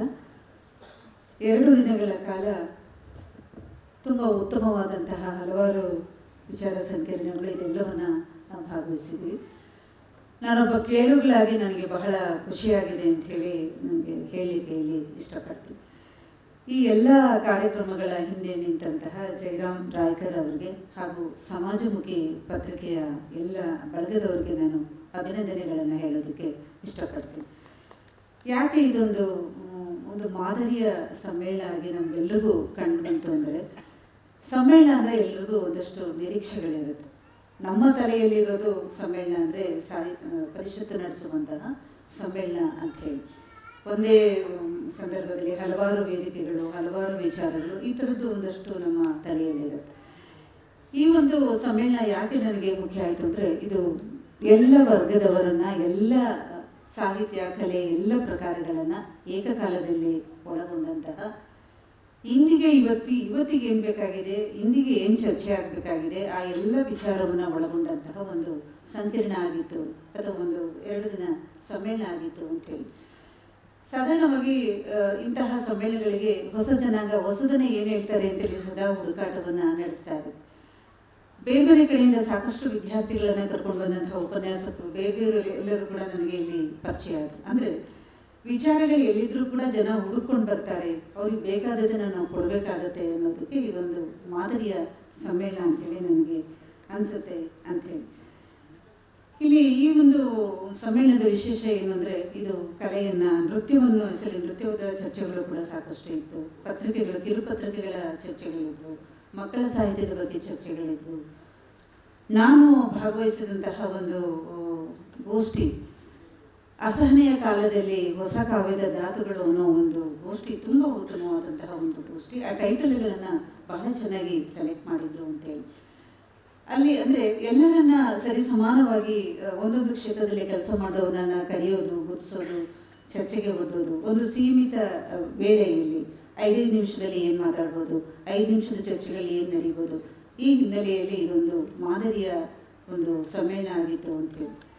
ಕೆಲವು ಮಾತುಕತೆಗಳು ಹೇಗಿರುತ್ತೆ ಅಂದರೆ, ಬರೀ ತೌಡು ಕುಟ್ಟುವ ಹಾಗೇನೇ ಇರುತ್ತೆ. ಕೇಳಿ ಕೇಳಿ ಕೇಳಿ ಹೇಳಿದ್ದೇ ಹೇಳ್ತಾ ಇದ್ದಾರೆ, ಏನಪ್ಪ ನಮಗೋಸ್ಕರ ಹೇಳ್ತಾರೆ ಅಂತೇಳಿ ಸಾಕಾಗ್ಬಿಡುತ್ತೆ. ಆ ಥರದ ಒಂದು ವಾತಾವರಣ ಇಲ್ಲಿ ಇರಲಿಲ್ಲ. ನಾನೊಬ್ಬ ಸಾಹಿತ್ಯದ ವಿದ್ಯಾರ್ಥಿಯಾಗಿ ನನಗಂತೂ ಬಹಳ ಖುಷಿಯಾಗಿದೆ ಅಂಥೇಳಿ ನನಗೆ ಅನ್ನಿಸ್ತಾ ಇದೆ ಅಂತೇಳಿ. ಜೊತೆಯಲ್ಲಿ ಅನ್ಯ ಭಾಷೆಯ ಒಂದು ಬೇರೆ ಬೇರೆ ಭಾಷೆಯಿಂದ ಕರೆಸಿದಂಥ ಚರ್ಚೆಗಳು ಕೂಡ ಇಲ್ಲೆಲ್ಲ ಆಯಿತು. ನಾನು ಹೆಚ್ಚು ಮಾತಾಡಲಿಕ್ಕೆ ಹೋಗಲ್ಲ. ಕೇಳುಗಳಾಗಿ, ಒಬ್ಬ ಸಾಹಿತ್ಯದ ವಿದ್ಯಾರ್ಥಿಯಾಗಿ ನನಗಂತೂ ತುಂಬ ಖುಷಿಯಾಗಿದೆ. ಈ ಥರದ ಸಮ್ಮೇಳನಗಳು ಸರ್ಕಾರ ಮಾಡಲಿ ಅಥವಾ ಪರಿಷತ್ ಮಾಡಲಿ ಅಂತ ಕಾಯೋದಕ್ಕಿಂತ ಈ ಥರ ಒಂದು ಕ್ವಾಲಿಟಿ ಇರುವಂಥ ಸಮ್ಮೇಳನಗಳು ನಿಜವಾಗಿಯೂ ನಮಗೆ ಅಗತ್ಯ ಇದೆ. ಈ ಕಾಲದ ಒಂದು ಜನಾಂಗಕ್ಕೆ ಮುಖ್ಯವಾಗಿ ಇದು ಬೇಕಾಗಿದೆ ಅಂತ ಹೇಳ್ತಾ, ಮತ್ತೆ ಮತ್ತೆ ಇಂಥ ಸಮ್ಮೇಳನಗಳು ನಡೀಲಿ ಅಂಥೇಳಿ ಆಶಿಸ್ತಾ ನಾನು ಮಾತು ಮುಗಿಸ್ತೀನಿ. ಧನ್ಯವಾದಗಳು. ನಿಮ್ಮೆಲ್ಲರ ಮಾತಿನಲ್ಲೂ ನಮಗೊಂದು ಅರ್ಥ ಆಗ್ತಿರೋದೇನೆಂದರೆ, ಇದೊಂದು ಮಾದರಿ ಸಮ್ಮೇಳನ ಆಗಿತ್ತು ಅಂತ. ಅದಕ್ಕಾಗಿ ಎಲ್ಲ ಹಿರಿಯರಿಗೂ ಧನ್ಯವಾದಗಳನ್ನು ಅರ್ಪಿಸ್ತಾ, ಈಗ ಪ್ರಕಾಶ್ ಮೂರ್ತಿ ಅವರು ತಮ್ಮ ಒಂದೆರಡು ಅನಿಸಿಕೆಗಳನ್ನು ನಮ್ಮೊಂದಿಗೆ ಹಂಚಿಕೊಳ್ಬೇಕು.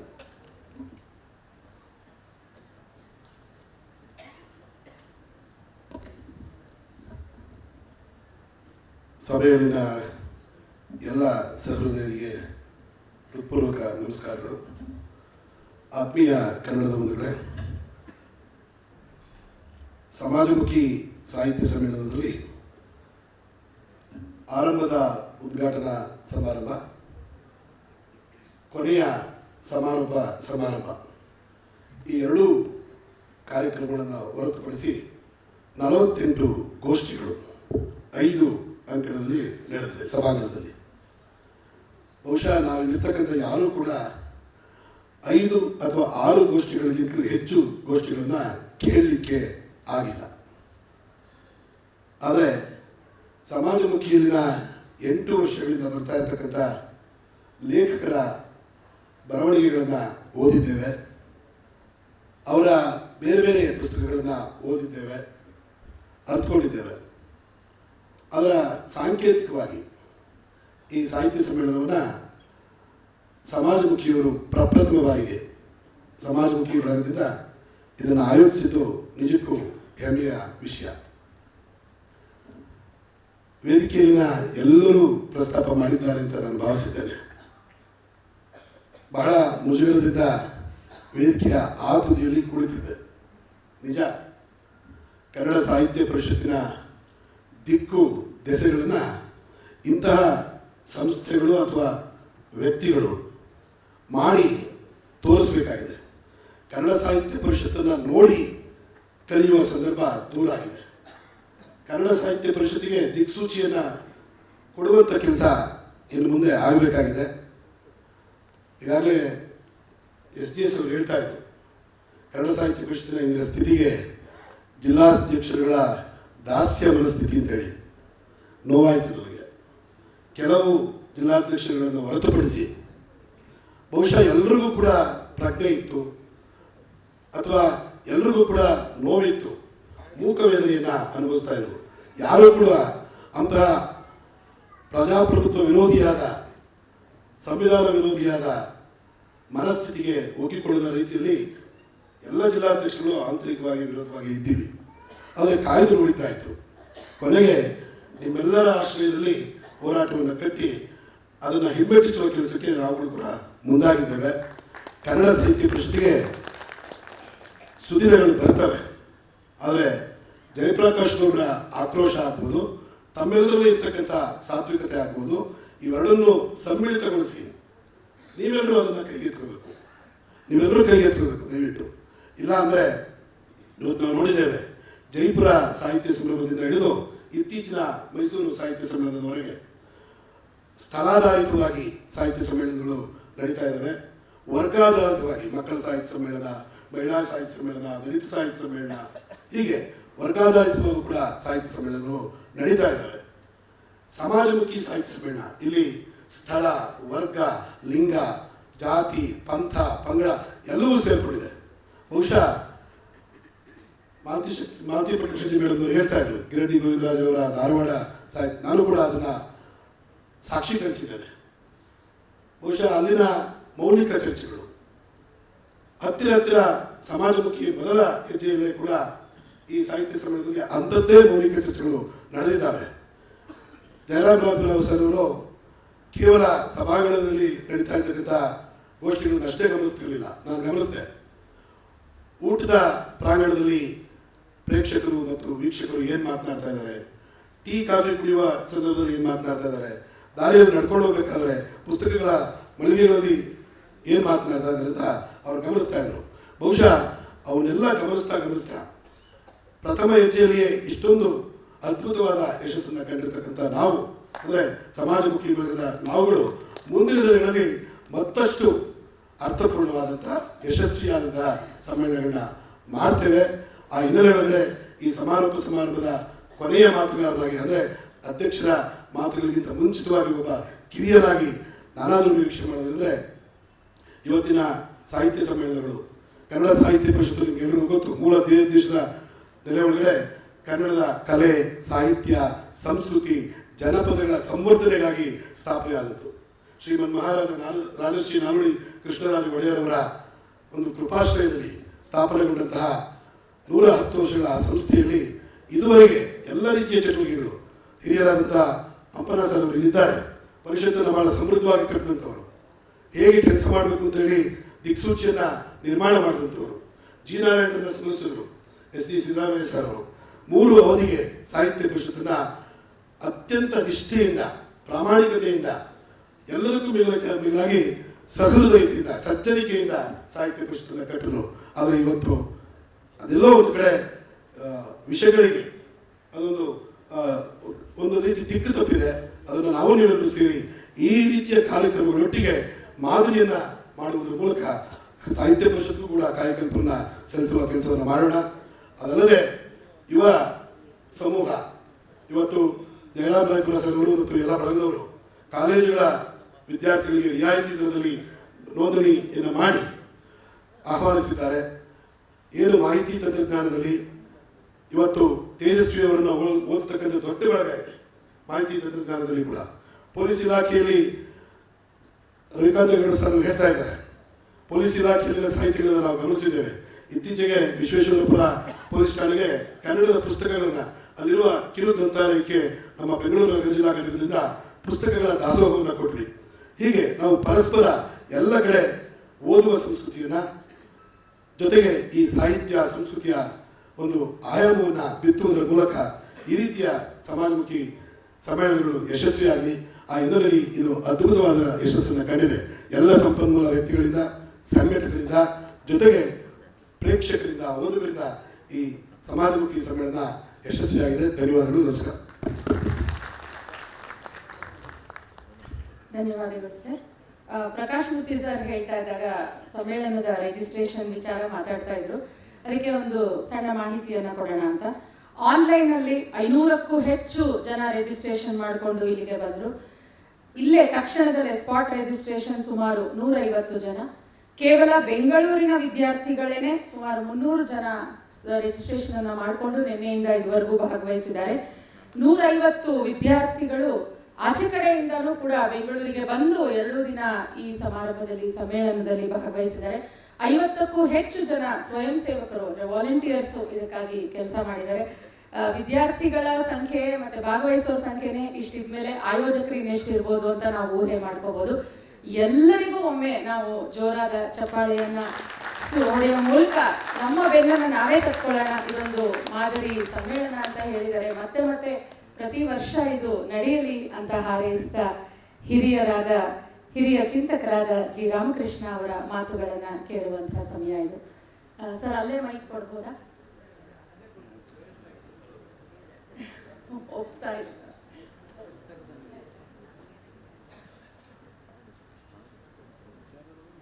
ಯುವಕರವರು ಅಂತ ಹೇಳ್ತಾ ಇದ್ದಾರೆ. ನನಗೆ ಇದು ಮಾಡಲ್ ಸಪೋರ್ಟ್ ಇದು ಸ್ವಲ್ಪ ಭಯ ಆಗ್ಬಿಡುತ್ತೆ ಮಾತನಾಡೋಕ್ಕೆ. ಜೊತೆಗೆ ಶಶಿಧರ್ ಬಾರಿಘಾಟ್ ಅವರು ನನ್ನನ್ನು ಕೇಳಿದಾಗ 3 ನಿಮಿಷ ಮಾತನಾಡಬೇಕಷ್ಟೇ ನೀನು ಅಂತ ಹೇಳಿದರು. ಈಗ ನೋಡಿದ್ರೆ ಪ್ರಮೋಷನ್ ಸಿಕ್ಬಿಟ್ಟಿದೆ, 5 ನಿಮಿಷ ಮಾತನಾಡ್ಬೋದು ಅಂತ. ಜಯಪ್ರಕಾಶ್ ಗೌಡರ ಮಾದರಿಯನ್ನೇ ಅನುಸರಿಸೋದಾದರೆ ನೀವು ಎಷ್ಟೊತ್ತಿಗೆ ಮನೆಗೆ ಹೋಗ್ತಿರೋ ಹೇಳೋಕ್ಕಾಗೋದಿಲ್ಲ. ಅಂಥದ್ದೇನೂ ಅನಾಹುತ ಆಗದೆ ಇರಲಿ ಅನ್ನೋ ಕಾರಣಕ್ಕೋಸ್ಕರ ಹೆಚ್ಚಿಗೆ ಮಾತನಾಡೋದು. ನೋಡಿ, ಇವಾಗ 5ರಿಂದ 15ಕ್ಕೆ ಏರಿಸ್ತಾ ಇದೆ. ಎಲ್ಲ ಈ ಹಂಪ ನಾಗರಾಜಯ್ಯ ಏನೋ ಒಂದಿಷ್ಟು ಕರಾಮತ್ತು ಮಾಡಿ ನನ್ನನ್ನು ಹಿಡ್ಕೊಂಡು ಬರೋದು ಮಾಡಿದ್ದಾನೆ ಅಂತ ನನಗೆ ಅನುಮಾನ ಬರ್ತಾಯಿದೆ. ಆಗಲೇ ಹೇಳಿದ್ರು, ನಾನು ಹಂಪ ನಾಗರಾಜಯ್ಯ 1953ನೇ ಇಸ್ವಿ, ಜನ ಹುಟ್ಟಿದ್ರು 53ನೇ ಇಸ್ವಿಯಿಂದ ಜೊತೆಯಲ್ಲಿದ್ದೆ. ಮಧುಗಿರಿ ಸ್ಕೂಲ್ನಿಂದ SSLC ಪಾಸ್ ಮಾಡ್ಕೊಂಡು ಬಂದಿದ್ರು. ನಾನು ಮಾಗಡಿ ಸ್ಕೂಲಿಂದ SSLC ಪಾಸ್ ಮಾಡ್ಕೊಂಡು, ಆಮೇಲೆ PhD ಮುಗಿಯೋ ತನಕ ಜೊತೆನೇ ನಾವು. ಅದರಿಂದ ಅವರು ಏನೋ ಮಾಡಿದ್ದಾರೆ ಇಲ್ಲಿ, ಇದು ನನ್ನನ್ನು ಯಾಕೆ ಕರೆದು ಇಲ್ಲಿ ಅದನ್ನು ನೋಡಿ ಎಲ್ಲರೂ ಮಾತನಾಡ್ತಾ ಇದ್ದಾರೆ. ನನಗೆ ಫಸ್ಟ್ ಚಾನ್ಸ್ ಬರುತ್ತೆ ನಾನು ಅಂದ್ಕೊಂಡಿದ್ರೆ ಕಡೆಯನ್ನು ಮಾಡಿಬಿಟ್ಟಿದ್ದಾರೆ. ಕಡೆಯನ್ನು ಮಾಡಿದ್ರೆ ಆವಾಗಲಾದ್ರೂ ಸಮಯದ ಪ್ರಜ್ಞೆ ಇಟ್ಕೊಂಡು ಬೇಗ ಮುಗಿಸ್ತಾನೆ ಅನ್ನೋ ಕಾರಣಕ್ಕಿರ್ಬೋದೋ ಏನು. ನಾನು ಈ ಸಮ್ಮೇಳನದಲ್ಲಿ 2 ದಿನ ಭಾಗವಹಿಸಲಿಲ್ಲದೆ ಇರೋದ್ರಿಂದ ಕ್ಷಮೆ ಕೇಳಬೇಕು. ಯಾಕೆ ಅಂತಂದರೆ ನಾನು ಇವತ್ತು 10:30ಗೆ ಬಂದವನಷ್ಟೇ. ತಮ್ಮಲ್ಲಿ ಎಲ್ಲರೂ ನಿನ್ನೆನೂ ಬಂದು ಅದನ್ನೆಲ್ಲ ಸವಿದು ಅದರ ಅನುಭವಗಳನ್ನೆಲ್ಲ ಹೇಳಿದ್ದೆ. ನನ್ನ ಇವತ್ತಿನ ಅನುಭವ ಏನು ಹೇಳಕ್ಕೆ ಹೋಗೋದಿಲ್ಲ. ಮುಖ್ಯವಾಗಿ ಸಾಹಿತ್ಯದ ಚರ್ಚೆ ನಡೆದಿದೆ. ಜಯಪ್ರಕಾಶ್ ಗೌಡರು ಹೇಳಿದ ಸಂಪೂರ್ಣವಾಗಿ ನಾನು ಡಿಟೋ ಅಂತ ಸೈನ್ ಮಾಡಿಬಿಟ್ಟು ಅದನ್ನೇನು ಪ್ರಸ್ತಾಪ ಮಾಡದೆ ಮಾತನಾಡಿ ಮುಗಿಸ್ತೆ. ಸಂಸ್ಕೃತದಲ್ಲಿ ಅನೇಕ ಮಹಾಕಾವ್ಯಗಳಿಗೆಲ್ಲ ಅವಕ್ಕೆಲ್ಲನೂ ವ್ಯಾಖ್ಯಾನ ಬರೆದು ಒಬ್ಬ ಇದ್ದಾನೆ, ಮಲ್ಲಿನಾಥ ಅಂತ. ಎಲ್ಲದಕ್ಕೂ ಬರೆದಿದ್ದಾನೆ. ಎಲ್ಲದರಲ್ಲೂ ಒಂದೇ ರೀತಿ ಪ್ರಾರಂಭ. ಒಂದು ಕಾವ್ಯಾಲಾಪಾಂಶ್ಚ ವರ್ಜಯೇತ್ ಅಂತ ಹೇಳಿದ್ದಾರೆ. ಹೀಗಿರುವಾಗ ನಾನು ಈ ಕಾವ್ಯಕ್ಕೆ ಯಾಕಪ್ಪ ವ್ಯಾಖ್ಯಾನ ಬರಿತಾ ಇದ್ದೀನಿ ನಿಮ್ಗೆ ಅನ್ನಿಸ್ಬೋದು. ಆದರೆ ಹಾಗೆ ಹೇಳಿರೋರು ಏನಪ್ಪ ಅರ್ಥ ಇಟ್ಕೊಂಡಿದ್ರು ಅಂದರೆ ದುಷ್ಟ ಕಾವ್ಯವನ್ನು ವರ್ಜನೆ ಮಾಡಬೇಕು ಅಂತ ಹೇಳಿದಾಗೆ ಹೊರತು ಒಳ್ಳೆ ಕಾವ್ಯನ ವರ್ಜಿಸಬೇಕು ಅಂತ ಹೇಳಿಲ್ಲ. ಆದ್ದರಿಂದ ನಾನು ಅದಕ್ಕೆ ವ್ಯಾಖ್ಯಾನ ಬರೀತಾ ಇದ್ದೀನಿ. ಕಾವ್ಯಾಲಾಪಾಂಶ ವರ್ಜಯೇತ್ ಅನ್ನೋದಕ್ಕೆ ಈ ವ್ಯಾಖ್ಯಾನವನ್ನು ಸ್ವೀಕರಿಸಿಕೊಂಡು ಸಮಾಜಮುಖಿ ಪತ್ರಿಕೆಯ ವತಿಯಿಂದ ಈ 2 ದಿನದ ಸಮ್ಮೇಳನ ನಡೆದಿದೆ. ಸಮಾಜಮುಖಿ ಪತ್ರಿಕೆ ಬಗ್ಗೆ ಯಾರೂ ಹೇಳಲಿಲ್ಲ. ನಾನು ಅದು ಆರಂಭ ಆದ ಕಾಲದಿಂದಲೂ ಪ್ರತಿಯೊಂದು ಸಂಚಿಕೆಯನ್ನು ಕೂಡ ಕಣ್ಣಿಟ್ಟು ನೋಡಿ ಓದಿ ಮಾಡಿದ್ದೀನಿ. ಒಂದು ಸಲ 2 ಸಲ ಲೇಖನವನ್ನು ಬರೆದು ಬಿಟ್ಟಿದ್ದೋ ಏನೋ ಮರ್ತೋಗ್ಬಿಟ್ಟಿದೆ. ಬರೆದಿದ್ದೆ ಯಾವಾಗಲೂ. ಹಿತೋಪ್ಯತಿಶಯವಾಗಿ ಈ ಪತ್ರಿಕೆ ವೃದ್ಧಿಯಾಗಲಿ, ಈ 2 ದಿನಗಳಲ್ಲಿ ಯಾವ ರೀತಿಯಲ್ಲಿ ಸಂವಹನದ ಮುಖಾಂತರ ಹೊಸ ಪ್ರಜ್ಞೆಯನ್ನು ಮೂಡಿಸೋದಕ್ಕೆ ಪ್ರಯತ್ನ ಮಾಡಿ ಬಹುಮಟ್ಟಿಗೆ ಯಶಸ್ವಿಯಾಗಿದೆಯೋ ಈ ಪತ್ರಿಕೆ, ಅದು ಇನ್ನೂ ಯಾವಾಗಲೂ ಮುಂದುವರಿತಾ ಇರಲಿ ಅಂತೇಳಿ ನಾನು ಆಸೆ ಪಡ್ತೇನೆ. ಅಗಾಧವಾದ ಮಂಥನ ನಡೆದಿರೋದು 2 ದಿನದಲ್ಲಿ ಎಷ್ಟು ಏನು ಅನ್ನೋದನ್ನು ಈಗಾಗಲೇ ಅದರಲ್ಲಿ ಭಾಗವಹಿಸಿ ಅದರಲ್ಲಿ ನೇತೃತ್ವ ವಹಿಸಿದ್ದವರು ಎಲ್ಲರೂ ಕೂಡ ಹೇಳಿದ್ದಾರೆ. ನನಗೆ ಮನಸ್ಸಿನಲ್ಲಿ ಏನು ಬಂತು ಅಂತಂದರೆ, ಇಂಥ ಸಮ್ಮೇಳನಗಳಾಗುವಾಗ ಕೆಲವು ದೊಡ್ಡ ದೊಡ್ಡ ಸಾಹಿತಿಗಳೆಲ್ಲ ಬಂದು ಏನು ಹೇಳೋಕ್ಕೆ ಶುರು ಮಾಡ್ತಾರೆ ಅಂದರೆ, ನನಗೆ ಯಾವ ಸಿದ್ಧಾಂತದಲ್ಲೂ ನಂಬಿಕೆ ಇಲ್ಲ, ನೀನು ಮಣ್ಮುಕ್ಕೋದಕ್ಕೋಸ್ಕರ ಸಾಹಿತ್ಯ ರಚನೆ ಮಾಡ್ತಾ ಇದೆಯಾ, ಸಿದ್ಧಾಂತ ಇಲ್ಲ ಅಂತ. ಅಂದರೆ ಯಾವ ಸಿದ್ಧಾಂತವನ್ನು ಬೇಡ ಅಂತ ಅವ್ರು ಅಂದ್ಕೊಂಡಿದ್ದಾರೋ ಅದನ್ನು ಇನ್ನೆಲ್ಲಿ ಹೇಳಿಬಿಡ್ತಾರೋ ಇಲ್ಲಿ ಅಂತ ಅವ್ರಿಗೆ. ಆದ್ರಿಂದಲೇ ಪದೇ ಪದೇ ಒತ್ತು ಕೊಟ್ಟು ಹೇಳ್ತಾ ಇರ್ತಾರೆ. ನನಗೆ ಯಾವ ಸಿದ್ಧಾಂತದಲ್ಲಿ ನಂಬಿಕೆ ಇಲ್ಲ ಅನ್ನೋ ಸಿದ್ಧಾಂತ ಅವ್ರದ್ದು. ಅಂದರೆ ಬೇಜವಾಬ್ದಾರಿತನದಿಂದ ನಾವು ಸಾಮಾಜಿಕವಾಗಿ ಸಾಂಸ್ಕೃತಿಕವಾಗಿ ಈ ಎಲ್ಲವನ್ನು ನಿರ್ವಹಣೆ ಮಾಡ್ತೇವೆ ಅಂತ ಘೋಷಿಸಿಕೊಂಡ್ರು ಅಂತ ಅರ್ಥ. ಅದಕ್ಕೆ ಅಂಥ ಯಾವ ಪೂರ್ವೋಕ್ತ ತೀರ್ಮಾನವು ಇಲ್ಲದೆ ನಡೆದಿರ್ತಕ್ಕಂಥ ಸಮ್ಮೇಳನದಲ್ಲಿ ಮುಕ್ತವಾಗಿ ಅನೇಕರು ಭಾಗವಹಿಸಿ ಎಷ್ಟು ಮಟ್ಟಿಗೆ ಪರಸ್ಪರ ಸಂವಾದಗಳನ್ನು ನಡೆಸಿದ್ದಾರೆ ಅನ್ನೋದು ನಮಗೆಲ್ಲ ಗೊತ್ತೇ ಇದೆ. ಇಂಥ ಸಂದರ್ಭದಲ್ಲಿ ನಾನು ಹೇಳುವಂಥದ್ದು ಕೇವಲ 1-2 ಅಂಶಗಳಷ್ಟೇ.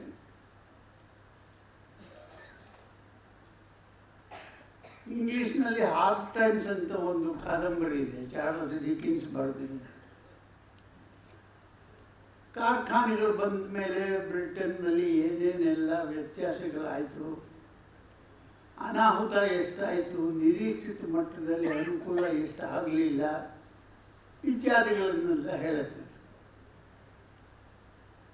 ಆಗ ಯಾರೋ ಒಬ್ಬ ವಿಮರ್ಶಕ ಪುಸ್ತಕದ ಮೇಲೆ ಬರೆಯುವಾಗ, ಏನು ನಿಮ್ಮ ಈ ಪುಸ್ತಕ ಬರೆದ್ಬಿಟ್ರೆ ಬದಲಾವಣೆ ಆಗ್ಬಿಡ್ತಾ ಏನಾದರೂ? ಸಮಾಜಮುಖಿಯವರನ್ನ ಈ ಪ್ರಶ್ನೆ ಕೇಳ್ಬೋದು ನಾಳೆ ಯಾರಾದ್ರು. ಏನು ನೀವು 2 ದಿನ ಸಮ್ಮೇಳನ ಮಾಡಿಬಿಟ್ರೆ ಎಲ್ಲ ಬದಲಾವಣೆ ಆಗ್ಬಿಡ್ತಾ? ಜಯಪ್ರಕಾಶ್ ಗೌಡ್ರು ಹೇಳಿದ್ರಲ್ಲ, ಒಬ್ಬ ವ್ಯಕ್ತಿ ಎಷ್ಟೆಲ್ಲ ಅನಾಹುತಗಳನ್ನು ಮಾಡಬಹುದು ಅನ್ನೋದನ್ನೆಲ್ಲ ಚೆನ್ನಾಗಿ ಚಿತ್ರಿಸಿದ್ದಾರೆ. ಆ ವ್ಯಕ್ತಿ ಒಂದ್ಸಲ ಯಾವುದೋ ಸಂದರ್ಭದಲ್ಲಿ ಭರತನಾಟ್ಯ ಆಗೋ ಕಡೆ ಬಂದು ಅತಿಥಿ ಆಗ್ಬಿಟ್ಟಿದೆ. ನನ್ನ ವಿದ್ಯಾರ್ಥಿ ಬೇಡ ಆಗಿದ್ದು. ಪಕ್ಕದಲ್ಲಿ ಕೂತಿದ್ದ, ಎಲ್ಲರೂ ಬಂದು ನಮಸ್ಕಾರ ಮಾಡ್ತಿದ್ದೆ ಅವ್ರಿಗೆ. ನನ್ನನ್ನು ಯಾರು ಮಾತೇ ಆಡಿಸ್ತಿರ್ಲಿಲ್ಲ.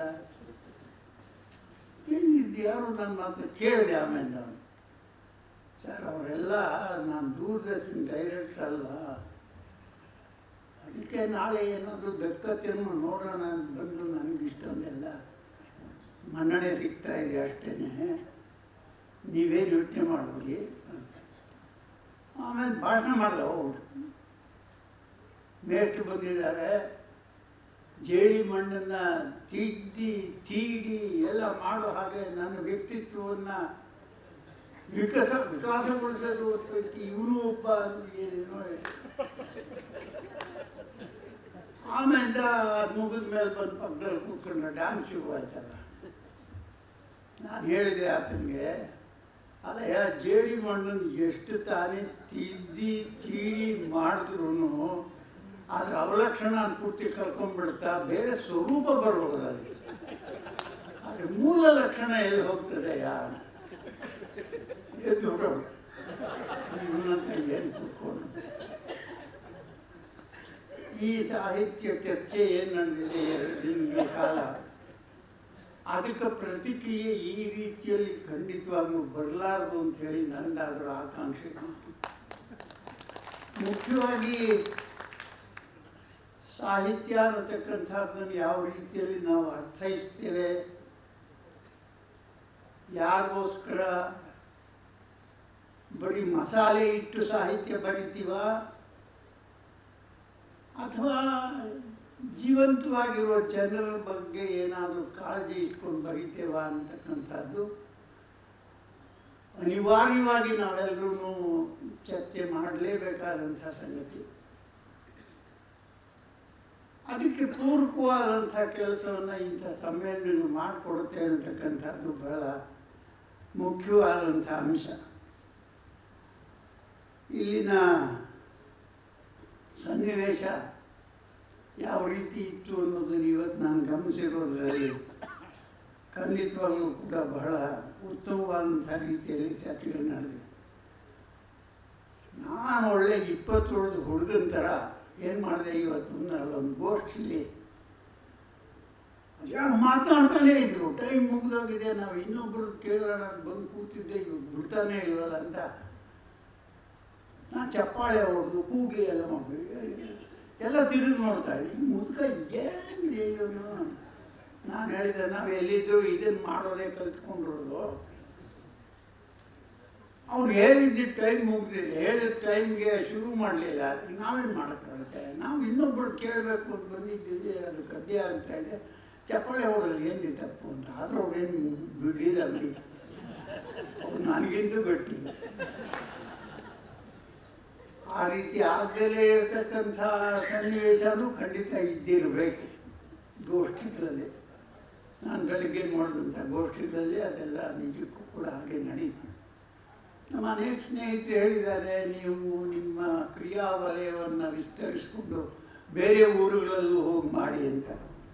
ಬೇರೆ ಊರುಗಳಲ್ಲೂ ಸಮಾಜಮುಖಿ ಪತ್ರಿಕೆಯನ್ನು ಕಚೇರಿ ಮಾಡಿ ಅಲ್ಲಿಂದಲೂ ಒಂದು ಪತ್ರಿಕೆ ಹೊರಡಿಸಿ ಅಲ್ಲೂ ಸಮ್ಮೇಳನ ಮಾಡಬೇಕಾ ಅಥವಾ ಇಲ್ಲಿದ್ದುಕೊಂಡೇ ಅದೆಲ್ಲ ಮಾಡಬೇಕಾ, ಅಲ್ಲಿರ್ತಕ್ಕಂಥವ್ರ ಜವಾಬ್ದಾರಿ ಹೊತ್ತು ಮಾಡ್ತಾರ.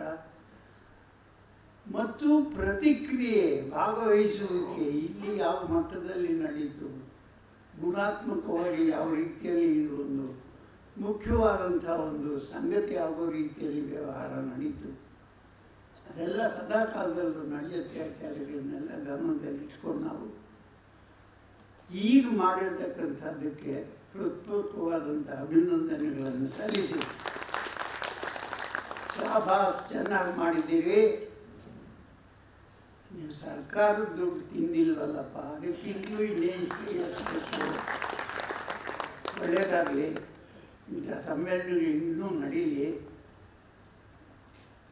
ನನಗೂ ಬರೋದಕ್ಕೆ ಸಾಧ್ಯವಾಗೋ ಹಾಗೆ ಏನಾದರೂ ಏರ್ಪಾಡು ಮಾಡ್ತಾ ಇದ್ದಾರೆ ಈ ಹಂಪನಾಗರಜೆಯ. ಬರ್ತೀನಿ ನಾನು, ಹೆಂಗೆ ಎಲ್ಲಿ ಬಿಡ್ತೀನಿ, ಒಂದು ಚಾನ್ಸ್ ಸಿಕ್ಕಿದ್ರೆ ಬರೋದು, ಕೂತ್ಕೊಳ್ಳೋದು, ಏನೋ ಇಷ್ಟೊಂದು ಜನಗಳನ್ನು ಭೇಟಿ ಆಗಬಹುದು, ಹೊಸ ಪರಿಚಯ ಮಾಡ್ಕೊಬೋದು, ಹುಡುಗರನ್ನು ನೋಡ್ಬೋದು, ಹುಡುಗಿರನ್ನು ನೋಡ್ಬೋದು. ನಾವು ಯಾಕೆ ಅವಕಾಶ ಕಳ್ಕೋಬೇಕು? ಹಿತೋಪ್ಯತಿಶಯವಾಗಿ ಇಂಥ ಕಾರ್ಯಕ್ರಮಗಳು ಜರುಗ್ತಾ ಇರಲಿ.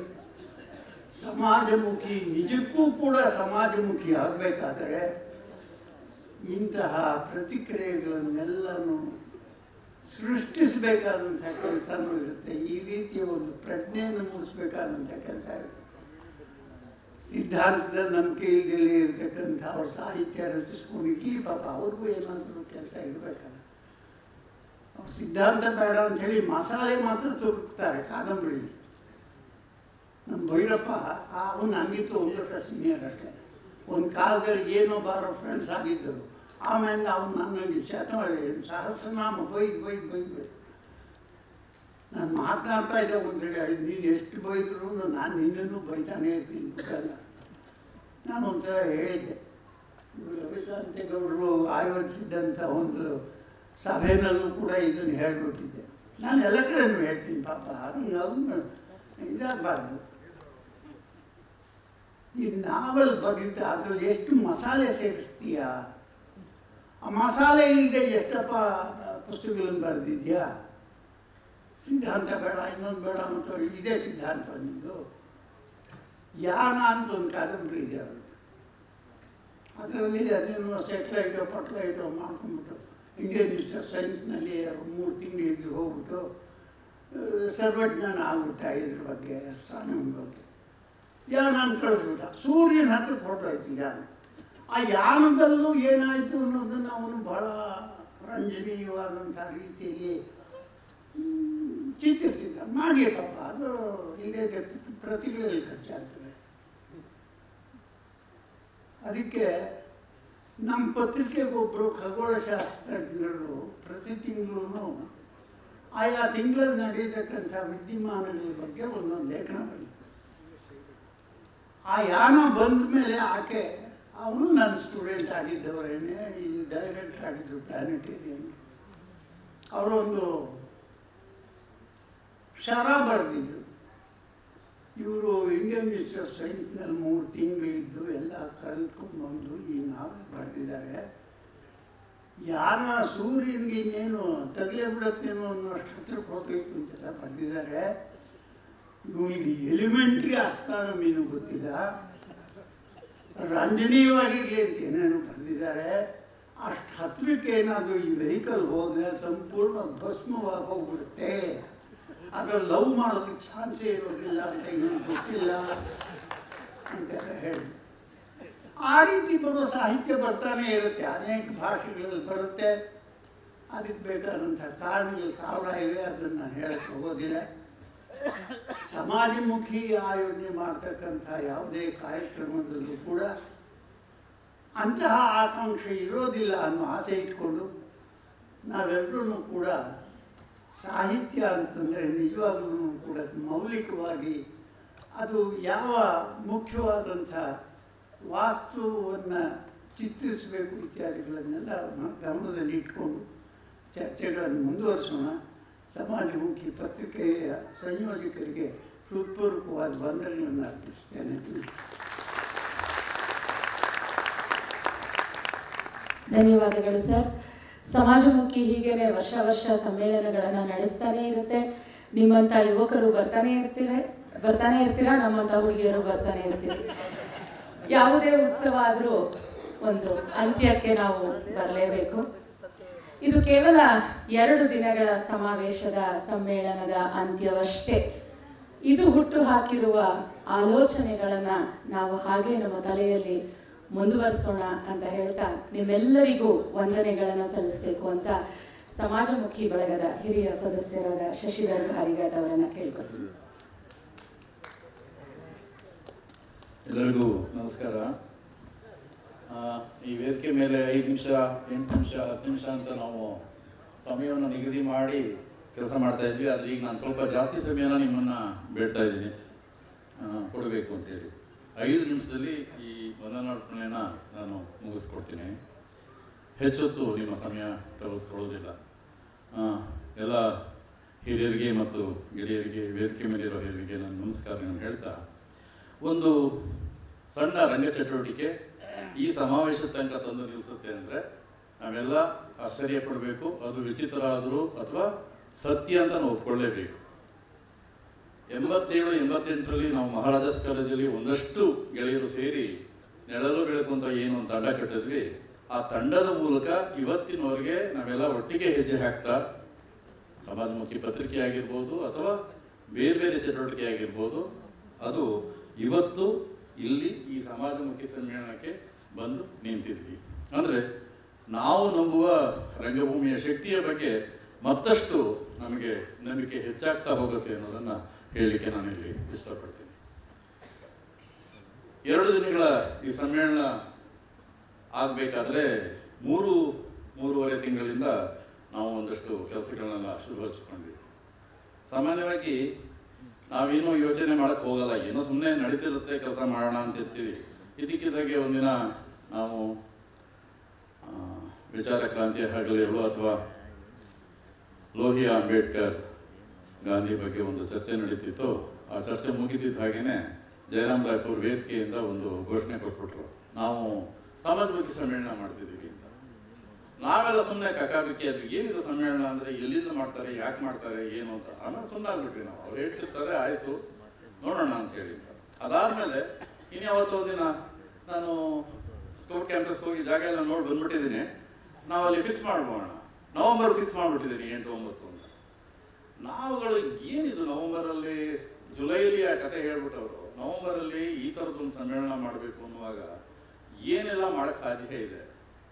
ಸರಿ, ಆಮೇಲೆ ನಾವೆಲ್ಲ ಲೆಕ್ಕ ಹಾಕಿದ್ವಿ, ಸಾಕು ಆಯಿತು 2 ದಿನ ಮಾಡೋಣ, ಒಂದು ಮುಖ್ಯ ವೇದಿಕೆ ಅಂತ ಇರುತ್ತೆ, ಇನ್ನೊಂದು ಸಮಾನಾಂತರ ವೇದಿಕೆ, ಆ ಥರದ್ದೊಂದು ಕಾರ್ಯಕ್ರಮ ಮಾಡೋಣ ಅಂತ. ಇಲ್ಲ ಅದು 5 ವೇದಿಕೆ ಆಗುತ್ತೆ. 4 ಸಮಾನಾಂತರ ವೇದಿಕೆ ಇಟ್ಕೊಂಡು 5 ಇಟ್ಕೊಂಡು ಹೇಗೆ ನಾವು ಮಾಡ್ಲಿಕ್ಕೆ ಸಾಧ್ಯ ಆಗುತ್ತೆ? ಸಮಸ್ಯೆಗಳಾಗ್ತವೆ ಜಯರಾಮ್ ಅಂದರೆ ಅವರು ನಂಬಕ್ಕೆ ಸಿದ್ಧ ಇಲ್ಲ. ಆ ಸಮಸ್ಯೆಗಳನ್ನ ಅವ್ರ ತನಕ ನಾವು ತೊಗೊಂಡೋಗಿಲ್ಲ, ಪ್ರಶ್ನೆ ಬೇರೆ. ಆ ಸಮಸ್ಯೆಗಳೆಲ್ಲ ಅನುಭವಿಸಿದವ್ರು ಬೇರೆ ಇದ್ದಾರೆ, ಅದನ್ನ ನಿಧಾನವಾಗಿ ಅವರಿಗೆ ಮನವರಿಕೆ ಮಾಡಿಕೊಡ್ತೀವಿ. ಆದರೆ ಈ ಥರದ್ದೊಂದು ಕೆಲಸ ಆಗಬೇಕಾದ್ರೆ ನಿಜಕ್ಕೂ ಒಂದು ದೊಡ್ಡ ಬಳಗ, ಒಂದು ಶಕ್ತಿ, ಎಲ್ಲರೂ ಸೇರಿ ಕೆಲಸ ಮಾಡಲಿಕ್ಕೆ ಸಾಧ್ಯ ಆಯಿತು.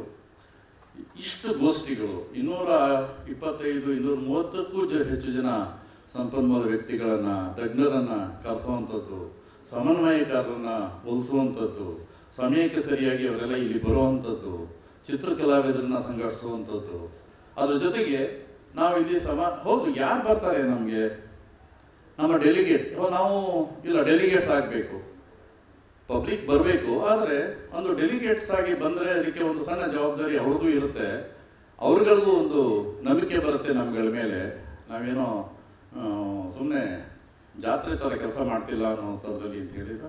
ಡೆಲಿಗೇಟ್ಸನ್ನು ಅನೌನ್ಸ್ ಮಾಡಿಬಿಟ್ವಿ. ಆದರೆ ಡೆಲಿಗೇಟ್ಸ್ ಅಂತ ಅನೌನ್ಸ್ ಮಾಡಿದ್ಮೇಲೆ 300 ರೂಪಾಯಿ, 200 ರೂಪಾಯಿ, ಇಲ್ಲಿ ಉಳ್ಕೊಳ್ಳೋದಕ್ಕೆ ಒಂದು 1000 ರೂಪಾಯಿ, 800 ರೂಪಾಯಿ, ನಮ್ಮಲ್ಲೇ ಸಾಕಷ್ಟು ದಾಖಲಾತಿಗಳು, ಯಾರು ಎಷ್ಟು ಕೊಡ್ತಾರೋ, ವಿದ್ಯಾರ್ಥಿಗಳಿಗೆ ರಿಯಾಯಿತಿ, ಈ ಥರದ ಹಲವಾರು ಥರದ ಆಲೋಚನೆಗಳನ್ನ ಮಾಡಿಕೊಂಡು ಅಂತೂ ಕನಿಷ್ಠ ನೀವೆಲ್ಲ ನೋಡಿರುವಂಥದ್ದು ಎಕ್ಸಾಗ್ರೇಷನ್ ಏನು ನಾನು ಮಾಡ್ತಾ ಇಲ್ಲ. ಈಗ ತಾನೇ ಸುಷ್ಮಾ ಅವರು ಹೇಳಿದ್ದಾರೆ, 500ಕ್ಕೂ ಹೆಚ್ಚು ಆನ್ಲೈನಲ್ಲಿ ನೋಂದಣಿ ಆಗುವಂಥದ್ದು, ಇಲ್ಲಿ ಬಂದು ಸುಮಾರು 150 ಜನ ನೋಂದಣಿ ಮಾಡ್ಕೊಳ್ಳುವಂಥದ್ದು. ಅದಲ್ಲದೆ ವಿದ್ಯಾರ್ಥಿಗಳಿಗೆ ನಾವು ರಿಯಾಯಿತಿ ಅಂತ ಕೊಟ್ಟಿದ್ವಿ, ಅಂದರೆ ಸುಮಾರು ಜನಕ್ಕೆ ಫ್ರೀ ಮಾಡಿಬಿಟ್ಟಿದ್ವಿ. ಅವರೆಲ್ಲರೂ ಇಲ್ಲಿ ಬಂದದ್ದು ನಿಜಕ್ಕೂ ಖುಷಿ ಕೊಟ್ಟಿದ್ದು. ಹಾಗೇನೆ ಬಂದವ್ರನ್ನ ಹೆಂಗಪ್ಪ ನಾವು ಸಂಭಾಳಿಸ್ತೀವಿ ಅನ್ನೋದು ಕೂಡ ನಮಗೆ ಸಾಕಷ್ಟು ಆತಂಕಗಳಿತ್ತು. ಅದೆಲ್ಲವನ್ನು ನಿಭಾಯಿಸಿ ನಿಜಕ್ಕೂ ಒಂದು ಆರೋಗ್ಯಪೂರ್ಣವಾದ ವಾತಾವರಣವನ್ನು ನಾವಿಲ್ಲಿ ನಿರ್ಮಿಸಿ ತಾವೆಲ್ಲ ಬಂದು ತಮ್ಮ ಚರ್ಚೆಗಳಲ್ಲಿ ಭಾಗವಹಿಸೋದಕ್ಕೆ, ಎಲ್ಲ ಥರದ ಏನೂ ಸಮಸ್ಯೆ ಆಗಬಾರ್ದು, ಯಾವ ಥರದಲ್ಲೂ ತೊಂದರೆ ಆಗಬಾರ್ದು ಅಂತ ನೋಡಿಕೊಂಡು ಕಣ್ಣಲ್ಲಿ ಕಣ್ಣಿಟ್ಟು ನೋಡ್ಕೊಳ್ಳೋದಕ್ಕೆ ತುಂಬ ನಮ್ಮ ಇಡೀ ಬಳಗ ಶ್ರಮ ಹಾಕಿದೆ ಅಂತ ಹೇಳಲಿಕ್ಕೆ ನಾನು ಇಷ್ಟಪಡ್ತೀನಿ. ಇದೇನು ಹೆಗ್ಗಳಿಕೆ ಅಂತಲ್ಲ, ಈ ಥರದ ಕಾರ್ಯಕ್ರಮಗಳು ಎಲ್ಲರೂ ಮಾಡಿರ್ತಾರೆ, ಎಲ್ಲವೂ ನಡೆದಿರುತ್ತೆ. ಆದರೆ ಒಂದು ಸಾಹಿತ್ಯದ ಸಂದರ್ಭದಲ್ಲಿ ಇಂಥ ಕೆಲಸವನ್ನು ಮಾಡುವಾಗ ಒಂದು ಸಮಾನ ಮನಸ್ಕ ಬೆಳಗ ಮಾತ್ರ ಖಂಡಿತ ನಮಗೆ ಬೇಕಾಗುತ್ತೆ. ಅಂಥ ಸಮಾನ ಮನಸ್ಕ ಗುಂಪು ತಾವೆಲ್ಲ ನಮ್ಮ ಜೊತೆ ಇದ್ರಿ, ಅದರಿಂದ ನಾವು ಇದನ್ನು ಮಾಡಲಿಕ್ಕೆ ಸಾಧ್ಯ ಆಗಿದೆ. ಹಾಗಾಗಿ ಈ ಸಮ್ಮೇಳನವನ್ನು ಆಯೋಜಿಸೋದ್ರಲ್ಲಿ ಗೋಷ್ಠಿಗಳನ್ನು ಆಯೋಜನೆ ಮಾಡಲಿಕ್ಕೆ ಸಹಾಯ ಮಾಡಿದಂಥವ್ರು, ಯಾವ್ಯಾವ ಗೋಷ್ಠಿಗಳಿರಬೇಕು, ಯಾರ್ಯಾರು ನಾವು ಅಲ್ಲಿಗೆ ಕರಿಬೇಕು, ಯಾರು ಸಮನ್ವಯಕಾರರಾಗಿರಬೇಕು, ಯಾವ್ಯಾವ ವಿಷಯಗಳಿರಬೇಕು, ಇದೆಲ್ಲವನ್ನು ಚರ್ಚೆ ಮಾಡ್ತಾ ನಮ್ಮ 5 ಗೋಷ್ಠಿಗಳಿಗೆ ಸಂಬಂಧಪಟ್ಟ ಹಾಗೆ ಸಂಯೋಜಕರುಗಳು ಕೆಲಸ ಮಾಡಿದ್ರು. ಅದು ತುಂಬ ಅದ್ಭುತವಾದಂಥ ಕೆಲಸ. ಅವರು ಆ ಜವಾಬ್ದಾರಿಗಳನ್ನು ನಿರ್ವಹಿಸಿ ಎಲ್ಲರೂ ಇಲ್ಲಿಗೆ ಬರೋ ಥರ ಮಾಡಿದ್ರು. ಒಟ್ಟಾರೆ ನಮ್ಮ ಕರೆದಂಥದ್ರಲ್ಲಿ ಕೇವಲ 2 ಮಾತ್ರ ಅನಾರೋಗ್ಯದ ಮೇಲೆ ಇಲ್ಲಿ ಬರಲಿಲ್ಲ ಅನ್ನೋದು ಬಿಟ್ಟರೆ ನಾವು ಯಾರನ್ನ ಕರೆದಿದ್ವಿ ಎಲ್ಲರೂ ಈ ಸಮಾವೇಶದಲ್ಲಿ ಬಂದು ತಮ್ಮ ವಿಷಯಗಳನ್ನ ಹೇಳಿದ್ದಾರೆ ಅನ್ನೋದು ತುಂಬ ವಿಷಯ. ಹಾಗೇನೆ ಈ ವಿಷಯ ತಜ್ಞರಾಗಿ ಬಂದವರಿಗೆ ಮತ್ತು ಸಮನ್ವಯಕಾರರಾಗಿ ಬಂದವರಿಗೆ, ಪ್ರತಿ ವೇದಿಕೆಯ ನಿರೂಪಕರಿಗೆ ಯಾವುದೋ ಹೆಸರು ತಗೊಳ್ಳಲ್ಲ, ನಾನು ಎಲ್ರಿಗೂ ಒಟ್ಟಾರೆಯಾಗಿ ನಮ್ಮ ಕೃತಜ್ಞತೆಗಳನ್ನು ಈ ಮೂಲಕ ಸಲ್ಲಿಸ್ತಾ ಇದ್ದೀನಿ. ಮತ್ತೊಂದು, ನಮ್ಮಲ್ಲಿ ಸ್ವಲ್ಪ ಪತ್ರಿಕೆ ನಾವು ನಡೆಸ್ತಾ ಇದ್ದೀವಿ, ಹೌದು, ಆದರೆ ನಮಗೆ ಪ್ರಚಾರದ ಕಲೆ ಇನ್ನೂ ಸಿದ್ಧಿಸಿಲ್ಲ. ನಮಗೆ ಅದ್ರ ಗೊತ್ತಿಲ್ಲ, ಯಾಕೋ ನಾವು ಸ್ವಲ್ಪ ಶುರು ಮಾಡಿ ತಡ ಇರ್ಬೋದು. ಆದರೂ ನಮ್ಮ ಸೀಮಿತ ವಲಯದಲ್ಲಿ ಒಂದಷ್ಟು ಕೆಲಸಗಳನ್ನ ಮಾಡಲಿಕ್ಕೆ ಪ್ರಾರಂಭ ಮಾಡಿದ್ವಿ. ಪ್ರಜಾವಾಣಿ ಮತ್ತು ಈ ದಿನ .com ಅವ್ರನ್ನ ನಾವು ಕೇಳ್ಕೊಂಡಾಗ ಅವರು ನಮಗೆ ಮಾಧ್ಯಮ ಸಹಯೋಗವನ್ನು ಕೊಟ್ಟು ಸಾಕಷ್ಟು ಪ್ರಚಾರವನ್ನು ಮಾಡಿದ್ರು. ಅದರಲ್ಲೂ ನಿನ್ನೆ ಮತ್ತು ಇವತ್ತು ಅವರು ತುಂಬ ಒಳ್ಳೆಯ ಕವರೇಜನ್ನು ಕೊಟ್ಟು ನಮ್ಮನ್ನು ನಾವು ಮಾಡ್ತಿರೋ ಕೆಲಸಕ್ಕೆ ಬೆಂತಟ್ಟಿದ್ದಾರೆ. ಹಾಗೆಯೇ ಬೇರೆ ಪತ್ರಿಕೆಗಳು ಕೂಡ, ಮಾಧ್ಯಮದವರು ಕೂಡ ಬೇರೆ ಥರದ ಆಲೋಚನೆ ಮಾಡದಲೆ ಇವತ್ತು ಕನ್ನಡಪ್ರಭ ಆಗಿರ್ಬೋದು, ಸಂಯುಕ್ತ ಕರ್ನಾಟಕ ಆಗಿರ್ಬೋದು, ಎಲ್ಲ ಪತ್ರಿಕೆಗಳಿಗೂ ತುಂಬ ಒಳ್ಳೆಯ ವರದಿಗಳು ಬಂದಿದ್ದಾವೆ. ಅವ್ರಿಗೂ ಕೂಡ ಈ ಸಂದರ್ಭದಲ್ಲಿ ನಾನು ಧನ್ಯವಾದಗಳನ್ನು ಹೇಳ್ತಾ ಇದ್ದೀನಿ. ಬಂದವರೆಲ್ಲರೂ ಅಟ್ಮಾಸ್ಫಿಯರ್ ಚೆನ್ನಾಗಿತ್ತು, ಊಟ ತಿಂಡಿ ಚೆನ್ನಾಗಿತ್ತು, ಧೂಳಿರಲಿಲ್ಲ, ಬೆಳಕಿತ್ತು, ಗಾಳಿ ಇತ್ತು, ಈ ಥರದ್ದೆಲ್ಲವೂ ತಾವು ಹೇಳಿದಿರಿ. ಈ ಊಟ ಉಪಚಾರವನ್ನು ನೋಡ್ಕೊಂಡಂಥವ್ರು ಉಮೇಶ್ ಕೇಟರರ್ಸ್ ಅಂತ, ಮತ್ತು ಟೆಂಟ್ ಹೌಸ್ ನಮ್ಮ ರಾಜು ಎಂಟರ್ಪ್ರೈಸಸ್ ಅಂತ ಅವರು ತುಂಬ ಒಳ್ಳೆಯ ನಮಗೆ ಕೆಲಸಗಳನ್ನು ಮಾಡಿ ಕೊಟ್ಟರು. ಆಮೇಲೆ ಇದಕ್ಕೆ ಸಂಬಂಧಪಟ್ಟಾಗಿ LED ಸ್ಕ್ರೀನ್ಸ್ ಇತ್ತು, ಅದೆಲ್ಲ ತಾವು ನೋಡಿದಿರಿ. ಅದನ್ನು ಆರಾಧ್ಯ ಟೆಲಿವಿಷನ್ ಅವ್ರು ಮಾಡಿಕೊಟ್ರು. ಈ ಡಿಸೈನ್ಸ್ ಎಲ್ಲ ನೀವು ಸುತ್ತಮುತ್ತ ನೋಡ್ಕೊಂಡು ಬಂದಿದ್ದೀರಿ. ಅದನ್ನು ಪೂರ್ತಿ ನಮಗೆ ಡಿಸೈನ್ ಮಾಡಿಕೊಟ್ಟವರು ಸ್ಫೂರಿ ಪ್ರೈವೇಟ್ ಲಿಮಿಟೆಡ್ ಅಂತೇಳಿ ನಮ್ಮ ಆನಂದ್ ರಾಜರ್ಸು ಮತ್ತು ಅವರ ತಂಡದವರು ಹಗಲು ರಾತ್ರಿ ಕೆಲಸ ಮಾಡಿ ಅದರ ಡಿಸೈನ್ಸ್ ಎಲ್ಲ ನೋಡೋ ಹಾಗೆ ಮಾಡಿಕೊಟ್ರು. ಒಂದು ಸಣ್ಣ ಕರೆಕ್ಷನ್ ಇದೆ ಅಂದ್ರೆ ತಕ್ಷಣ ನಿಲ್ಲಿಸಿ ಮತ್ತೆ ಅದನ್ನು ಮಾಡ್ತಾ ಬಂದ್ರಲ್ಲ, ಅದು ತುಂಬ ಅಷ್ಟು ಪೇಷನ್ಸು ಇಡೀ ಸಂಸ್ಥೆಯಲ್ಲಿ ಕೆಲಸ ಮಾಡ್ತಾರೋ ಎಲ್ಲರಿಗೂ ಇತ್ತು. ನಾವು ಸಾಕಷ್ಟು ತೊಂದರೆಗಳನ್ನ ಕೊಟ್ಟಿದ್ದೀವಿ. ಜಯರಾಮ್ ಸಾಕಷ್ಟು ತುಂಬ ತೊಂದರೆ ಕೊಟ್ಟಿದ್ದಾರೆ ಅಂತ ಹೇಳ್ಬೋದು. ಈ ನಡುವೆ ಇವೆಲ್ಲ ಮಾಡುವಾಗಲೇ ನಮಗೆ ಒಟ್ಟಾರೆ ಈ ನಮ್ಮ ಜನಗಳನ್ನ ಕರ್ಕೊಂಡ್ಬರೋದು ಹೇಗೆ ಅನ್ನುವ ಆಲೋಚನೆ ಬಂದಾಗ ಬೆಂಗಳೂರು ವಿಶ್ವವಿದ್ಯಾನಿಲಯದ ಕಾಲೇಜು ಅಧ್ಯಾಪಕರ ಸಂಘ, ಡಾಕ್ಟರ್ ಬಸವಗಳ್ಳಿ ರಾಮಣ್ಣ ಪ್ರತಿಷ್ಠಾನ, ಜ್ಞಾನ ಭಾರತಿ ಹಾಗೂ ಬೆಂಗಳೂರು ನಗರ ವಿಶ್ವವಿದ್ಯಾನಿಲಯ ಕಾಲೇಜು ಕನ್ನಡ ಅಧ್ಯಾಪಕರ ಸಂಘ, ಮಹಾರಾಣಿ ಕ್ಲಸ್ಟರ್ ವಿಶ್ವವಿದ್ಯಾನಿಲಯ, ಕರ್ನಾಟಕ ಸಂಘ ಮಂಡ್ಯ, ಇವರೆಲ್ಲರೂ ನಮಗೆ ಸಾಕಷ್ಟು ಎಲ್ಲ ರೀತಿಯಲ್ಲೂ ಸಹಾಯವನ್ನು ಒಂದು ತಿಂಗಳಾಗಿರ್ಬೋದು ನಾವು ಇದನ್ನು ಸ್ವಲ್ಪ ಒಂದು ಯುದ್ಧೋಪಾದಿಯಲ್ಲಿ ನಾವು ಶುರು ಮಾಡಿದಂಥ ಕೆಲಸ ಇದು ಅಂತಲೇ ಹೇಳ್ಬಿಟ್ಟು ಅವರೆಲ್ಲರೂ ಯಾವ ಟೈಮಲ್ಲಿ ನೀವು ಕರೀರಿ ಸರ್ ನಾವು ಬರ್ತೀವಿ, ನಿಮ್ಮ ಜೊತೆಗೆ ಬರ್ತೀವಿ ಅಂತ ಎಲ್ಲ ಕಾಲೇಜುಗಳಿಗೂ ಹೋಗಿ ಮಾಡಿ ಉತ್ಸಾಹ ತುಂಬಿ ಜನ ಬರೋ ಹಾಗೆ ಮಾಡಿದಂಥ ಒಂದು ಎಲ್ಲ ಆ ಸಂಘದ ಎಲ್ಲ ಪದಾಧಿಕಾರಿಗಳಿಗೆ, ಗೆಳೆಯರಿಗೆ ನಾನು ವಂದನೆಗಳನ್ನ ಹೇಳ್ತೀನಿ. ಮತ್ತು ಇಲ್ಲಿ ಇಡೀ ನಮ್ಮ ಆವರಣವನ್ನು ಅಲಂಕಾರ ಮಾಡಿದಂಥವರು ಮಂಟಪ ಪ್ರಕಾಶ್ ಶೆಟ್ಟಿಯವರು, ತಾವೆಲ್ಲ ನೋಡಿರ್ತೀರಿ, ನಮ್ಮ ರಂಗಭೂಮಿಯ ಗೆಳೆಯರು, ಮಂಟಪ ಅಂತ ಹೇಳಿ ಸಂಸ್ಥೆ, ಅವರು ಹಗಲು ರಾತ್ರಿ ಕೆಲಸ ಮಾಡಿ ಈ ಕೆಲಸವನ್ನು ಮಾಡಿಕೊಟ್ರು. ಅವ್ರಿಗೂ ಕೂಡ ಧನ್ಯವಾದಗಳು. ಮುಖ್ಯವಾಗಿ ಕೊಂಡಜ್ಜಿ ಬಸಪ್ಪ ಸಂಭಾಂಗಣವನ್ನು ನಮ್ಮೆಲ್ಲರ ಕಾಟವನ್ನು ತಡ್ಕೊಂಡು ನಮಗೂ ಆಗಾಗ್ಗೆ ಸಲಹೆಗಳನ್ನ ಕೊಡ್ತಾ ಓಡಾಡ್ತಾ ಅವರು ನಮ್ಮ ಜೊತೆಗೆ ಇದ್ಬಿಟ್ಟಿದ್ರು, ಎಲ್ಲ ಕೆಲಸಗಳನ್ನ ಮಾಡ್ತಾ. ಮೋಹನ್ ಕೊಂಡಜ್ಜಿ ಸರ್, ಅವ್ರಿಗೂ ಕೂಡ ನಾನು ಈ ಸಂದರ್ಭದಲ್ಲಿ ಧನ್ಯವಾದಗಳನ್ನು ಹೇಳಲಿಕ್ಕೆ ಶೇಷಾದ್ರಿಪುರಂ ಕಾಲೇಜು ಶಿಕ್ಷಣ ಸಂಸ್ಥೆ ನಮಗೆ ಸಾಕಷ್ಟು ಮಕ್ಕಳುಗಳು ಬರೋದಕ್ಕೆ ಅವಕಾಶ ಮಾಡಿಕೊಟ್ರು. ಹಾಗೆ ನಾವು ಕೇಳ್ಕೊಂಡಾಗ ಚಿತ್ರಕಲಾವಿದರು ಕರ್ನಾಟಕದ ಬೇರೆ ಬೇರೆ ಕಡೆಯಿಂದ ಬಂದು ಇಲ್ಲಿ ಈ ಸೀಮಿತ ಜಾಗದಲ್ಲೇ ತುಂಬ ಪ್ರೀತಿಯಿಂದ ತುಂಬ ಒಳ್ಳೆಯ ಚಿತ್ರಗಳನ್ನು ರಚಿಸಿಕೊಟ್ಟು ನಮಗೆ ಅವರು ಬೆಂಬಲಿಸಿದ್ದಾರೆ. ಅವರಿಗೆ ಮತ್ತೆ ಈ ಕ್ಯಾನ್ವಾಸು ಮತ್ತು ಬಣ್ಣಕ್ಕೆ ನಾವು ಬೇರಶಂಕರ್ ಹತ್ರ ಹೋಗಿದ್ವಿ. ಅವರು ಮತ್ತೆ ಅವರು ಏನೋ ಎರಡನೇ ಮಾತಾಡಲೇ ಇಲ್ಲ, ಆಯಿತು ನಾನು ತಿಳಿಸ್ಕೊಡ್ತೀನಿ, ನಿಮ್ಮ ಕೆಲಸ ಚೆನ್ನಾಗಾಗಲಿ ಅಂತೇಳಿ ಅವರು ನಮಗೆ ದೊಡ್ಡ ಸಹಾಯವನ್ನು ಆ ರೀತಿಯಲ್ಲಿ ಮಾಡಿದ್ರು. ಇಲ್ಲಿ ಒಂದು ಸಣ್ಣ ಪಟ್ಟಿ ಓದ್ಬಿಡ್ತೀನಿ, ಆಮೇಲೆ ವೇದಿಕೆ ಮೇಲಿರೋ ಗಣ್ಯರಿಗೆ ನಾನು ವಂದನೆಗಳನ್ನು ಹೇಳ್ತೀನಿ. ನಮ್ಮ ಸಮಾಜಮುಖಿ ಸಾಹಿತ್ಯ ನಡೆದ ಒಂದು ಸಂಯೋಜಕರ ತಂಡ ತುಂಬ ಮುಖ್ಯವಾಗಿ ಎಲ್ಲರೂ ಮುಖ್ಯರೇ, ಆದರೆ ಇಲ್ಲಿ ಋಷಿಕುಮಾರ್ ಸರ್ ಅವ್ರನ್ನ ನಾನು ನೆನೆಯಲೇಬೇಕು. ಯಾಕೆಂದರೆ ನಾವು ಈ ಥರದೊಂದು ಕೆಲಸ ಮಾಡಕ್ಕೆ ಹೊಡ್ತೀವಿ ಅಂದಾಗ ಅವರು ನಮಗೆ ಬೆನ್ನೆಲುಬಾಗಿ ನಿಂತದ್ದು, ಸಹಾಯ ಅಷ್ಟೇ ಅಲ್ಲ ಸಹಕಾರ ಕೊಟ್ಟಿದ್ದಿದೆಯಲ್ಲ, ಅವರ ಚಿಂತನೆಗಳು, ಮಾತುಕತೆ ತುಂಬ ಹಿನ್ನೆಲೆಯಲ್ಲಿ ನಿಂತು ಎಲ್ಲವನ್ನೂ ಅವರು ವ್ಯವಸ್ಥೆ ಮಾಡಿ ಕೊಟ್ಟದ್ದು. ಮತ್ತು ನಮ್ಮ ಜ್ಯೋತಿ ಮೇಡಮ್ ಅವರು, Anand Raja Aras, HR Sujata, doctor KY Narayana Swamy, ಇಲ್ಲಿ ದಯವಿಟ್ಟು ಕ್ಷಮಿಸ್ಬೇಕು, ನಾವು ಎಷ್ಟೇ ತಪ್ಪಾಗಬಾರ್ದು ಇನ್ವಿಟೇಷನ್ ಅಂತ ಲೆಕ್ಕ ಆಗ್ತಾ ಇದ್ರು. ಈ ಬೈಲು ಮಂಗಲ ನಮಗೆ ಕನ್ಫ್ಯೂಸ್ ಆಗೋಯ್ತು ಸರ್. ಮಾಡುವಾಗ ಬೈಲು ಮಂಗಲ ಅಂತ ಮಾಡ್ಬಿಟ್ವಿ ರಾಮೇಗೌಡರಿಗೆ. ಅವರು ಮತ್ತೆ ಲಲಿತಾಂಬ ಮೇಡಮ್, MS ಮೂರ್ತಿಯವರು, ಶಾಂತರಾಜು, ಚಂದ್ರಶೇಖರ್ ನಾದೂರ್, ಕಮಲಾಕರ್ ಭಟ್, ಕವಿತಾ ರತ್ನ, ವಾಸುದೇವ್ ಶರ್ಮಾ, ಚಂದ್ರಶೇಖರ್ ಬೆಳಗೆರೆ, ಇಷ್ಟು ಜನಕ್ಕೆ ನಾವು ಹೇಳ್ತಾ ಇದ್ದೀವಿ. ಇನ್ನೂ ಜಾಸ್ತಿ ಇದೆ, ನನ್ನ ಹೆಸರು ಇದೆ, ಹಾಗೆ ಜಯರಾಮ್ ಹೆಸರು ಇದೆ. ನಮ್ಮ ಹೆಸರುಗಳನ್ನ ಹೇಳ್ಕೋಬಾರ್ದು ಅಂತ ತೀರ್ಮಾನ ಮಾಡಿದ್ದೀವಿ. ಸೊ ಹಾಗಾಗಿ ಎಲ್ಲರಿಗೂ ನಾನು ಈ ಸಮ್ಮೇಳನದ ಯಶಸ್ಸಿಗೆ ದೊಡ್ಡದಂಥ ಪ್ರತಿಯೊಬ್ಬರಿಗೂ ನಾನು ನಮ್ಮ ವಂದನೆಗಳನ್ನು, ಕೃತಜ್ಞತೆಯನ್ನು ಅರ್ಪಿಸ್ತಾ ಇದೇ ಥರ ನಾವೆಲ್ಲ ಒಟ್ಟಾಗಿ ಮುಂದಿನ ಕೆಲಸಗಳನ್ನ ತಿಪ್ಪೇಶ್ವರ್ ಹೇಳಿಲ್ವ ನಾನು? ತಿಪ್ಪೇಸ್ವಾಮಿ ಅವ್ರ ಗೆಳೆಯರು ಇಲ್ಲಿದ್ದಾರೆ. ಹಗಲು ರಾತ್ರಿ ನಾನು ಹಿಂದೆ ಮುಂದೆ ಓಡಾಡ್ತಾ ಪ್ರತಿಯೊಂದು ಕೆಲಸವನ್ನು ಅವರೇ ಮಾಡಿಕೊಟ್ಟದ್ದು ಇಲ್ಲಿ ಅಲ್ಲ, ಇಲ್ಲಿ ಪ್ರಾಜೆಕ್ಟ್ ಕಮ್ಯುನಿಕೇಶನ್ ಅಂತ ಅವ್ರ ಸಂಸ್ಥೆ ಮುಖ್ಯ ಕೆಲಸವನ್ನು ಮಾಡಿರುವಂಥದ್ದು ತಿಪ್ಪೇಸ್ವಾಮಿ ಅವರು. ಸಮಾಜಮುಖಿ ನಡಿಗೆ ತಂಡ ಅಂತ ಬಂದಿದೆ ನಮ್ಮಲ್ಲಿ. ಹಾಗಾಗಿ ಆ ತಂಡದ ಎಲ್ಲ ಗೆಳೆಯರಿಗೂ ಒಮ್ಮೆನೆ ಒಟ್ಟಿಗೆ ನಾವು ಹೇಳ್ತಾ ಇದ್ದೀವಿ. ನಾನು ಹೇಳಕ್ ಅವ್ರು 150 ಜನ ಇದ್ದಾರೆ ಅವರು. ಸೊ ಹಾಗಾಗಿ ಸಮಾಜಮುಖಿ ನಡಿಗೆ ತಂಡದವರು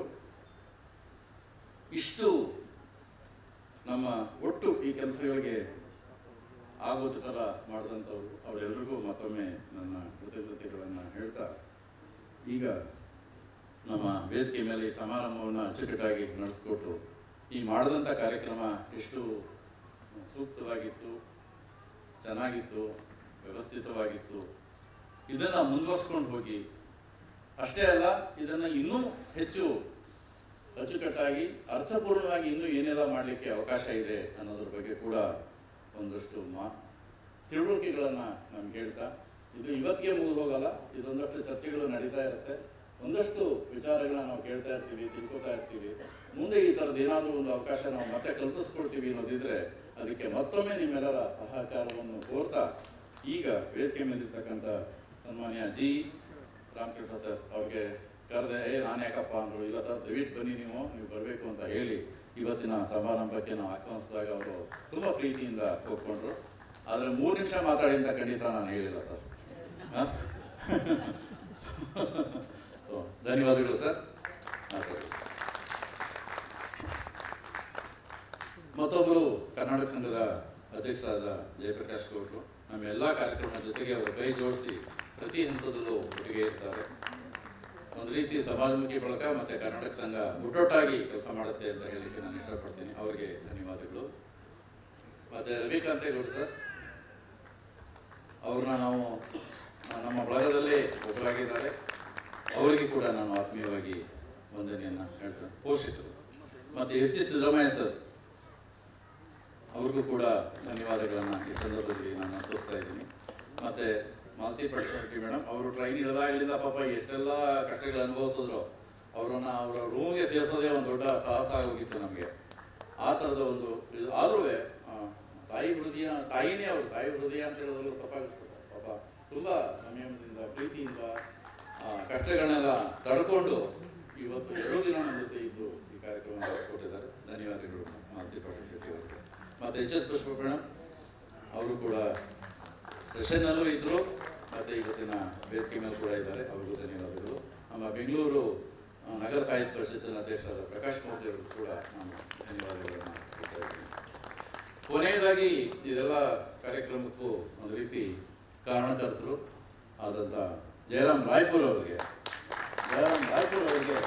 ನಮ್ಮ ಮೆಳಿಗೆ ಬಳಗದ ಇವರು ಬನ್ನಿ ಮೇಡಮ್, ಹಾಗೆ ನೆನಪಿನ ಕಾಣಿಕೆಯನ್ನು ಕೊಡಬೇಕು ಅಂತ ನಾನು ಹೋಗ್ತೀನಿ.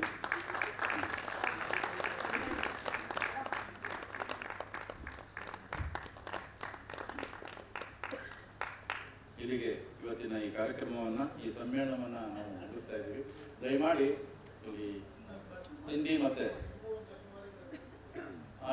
ಮೊದಲನೇ ದಿನ ಎಲ್ಲ ಹೇಳಿ ಮುಗಿಸ್ಬಿಡಿಯಾ ಸರ್? ಧನ್ಯವಾದಗಳು. Thank you sir.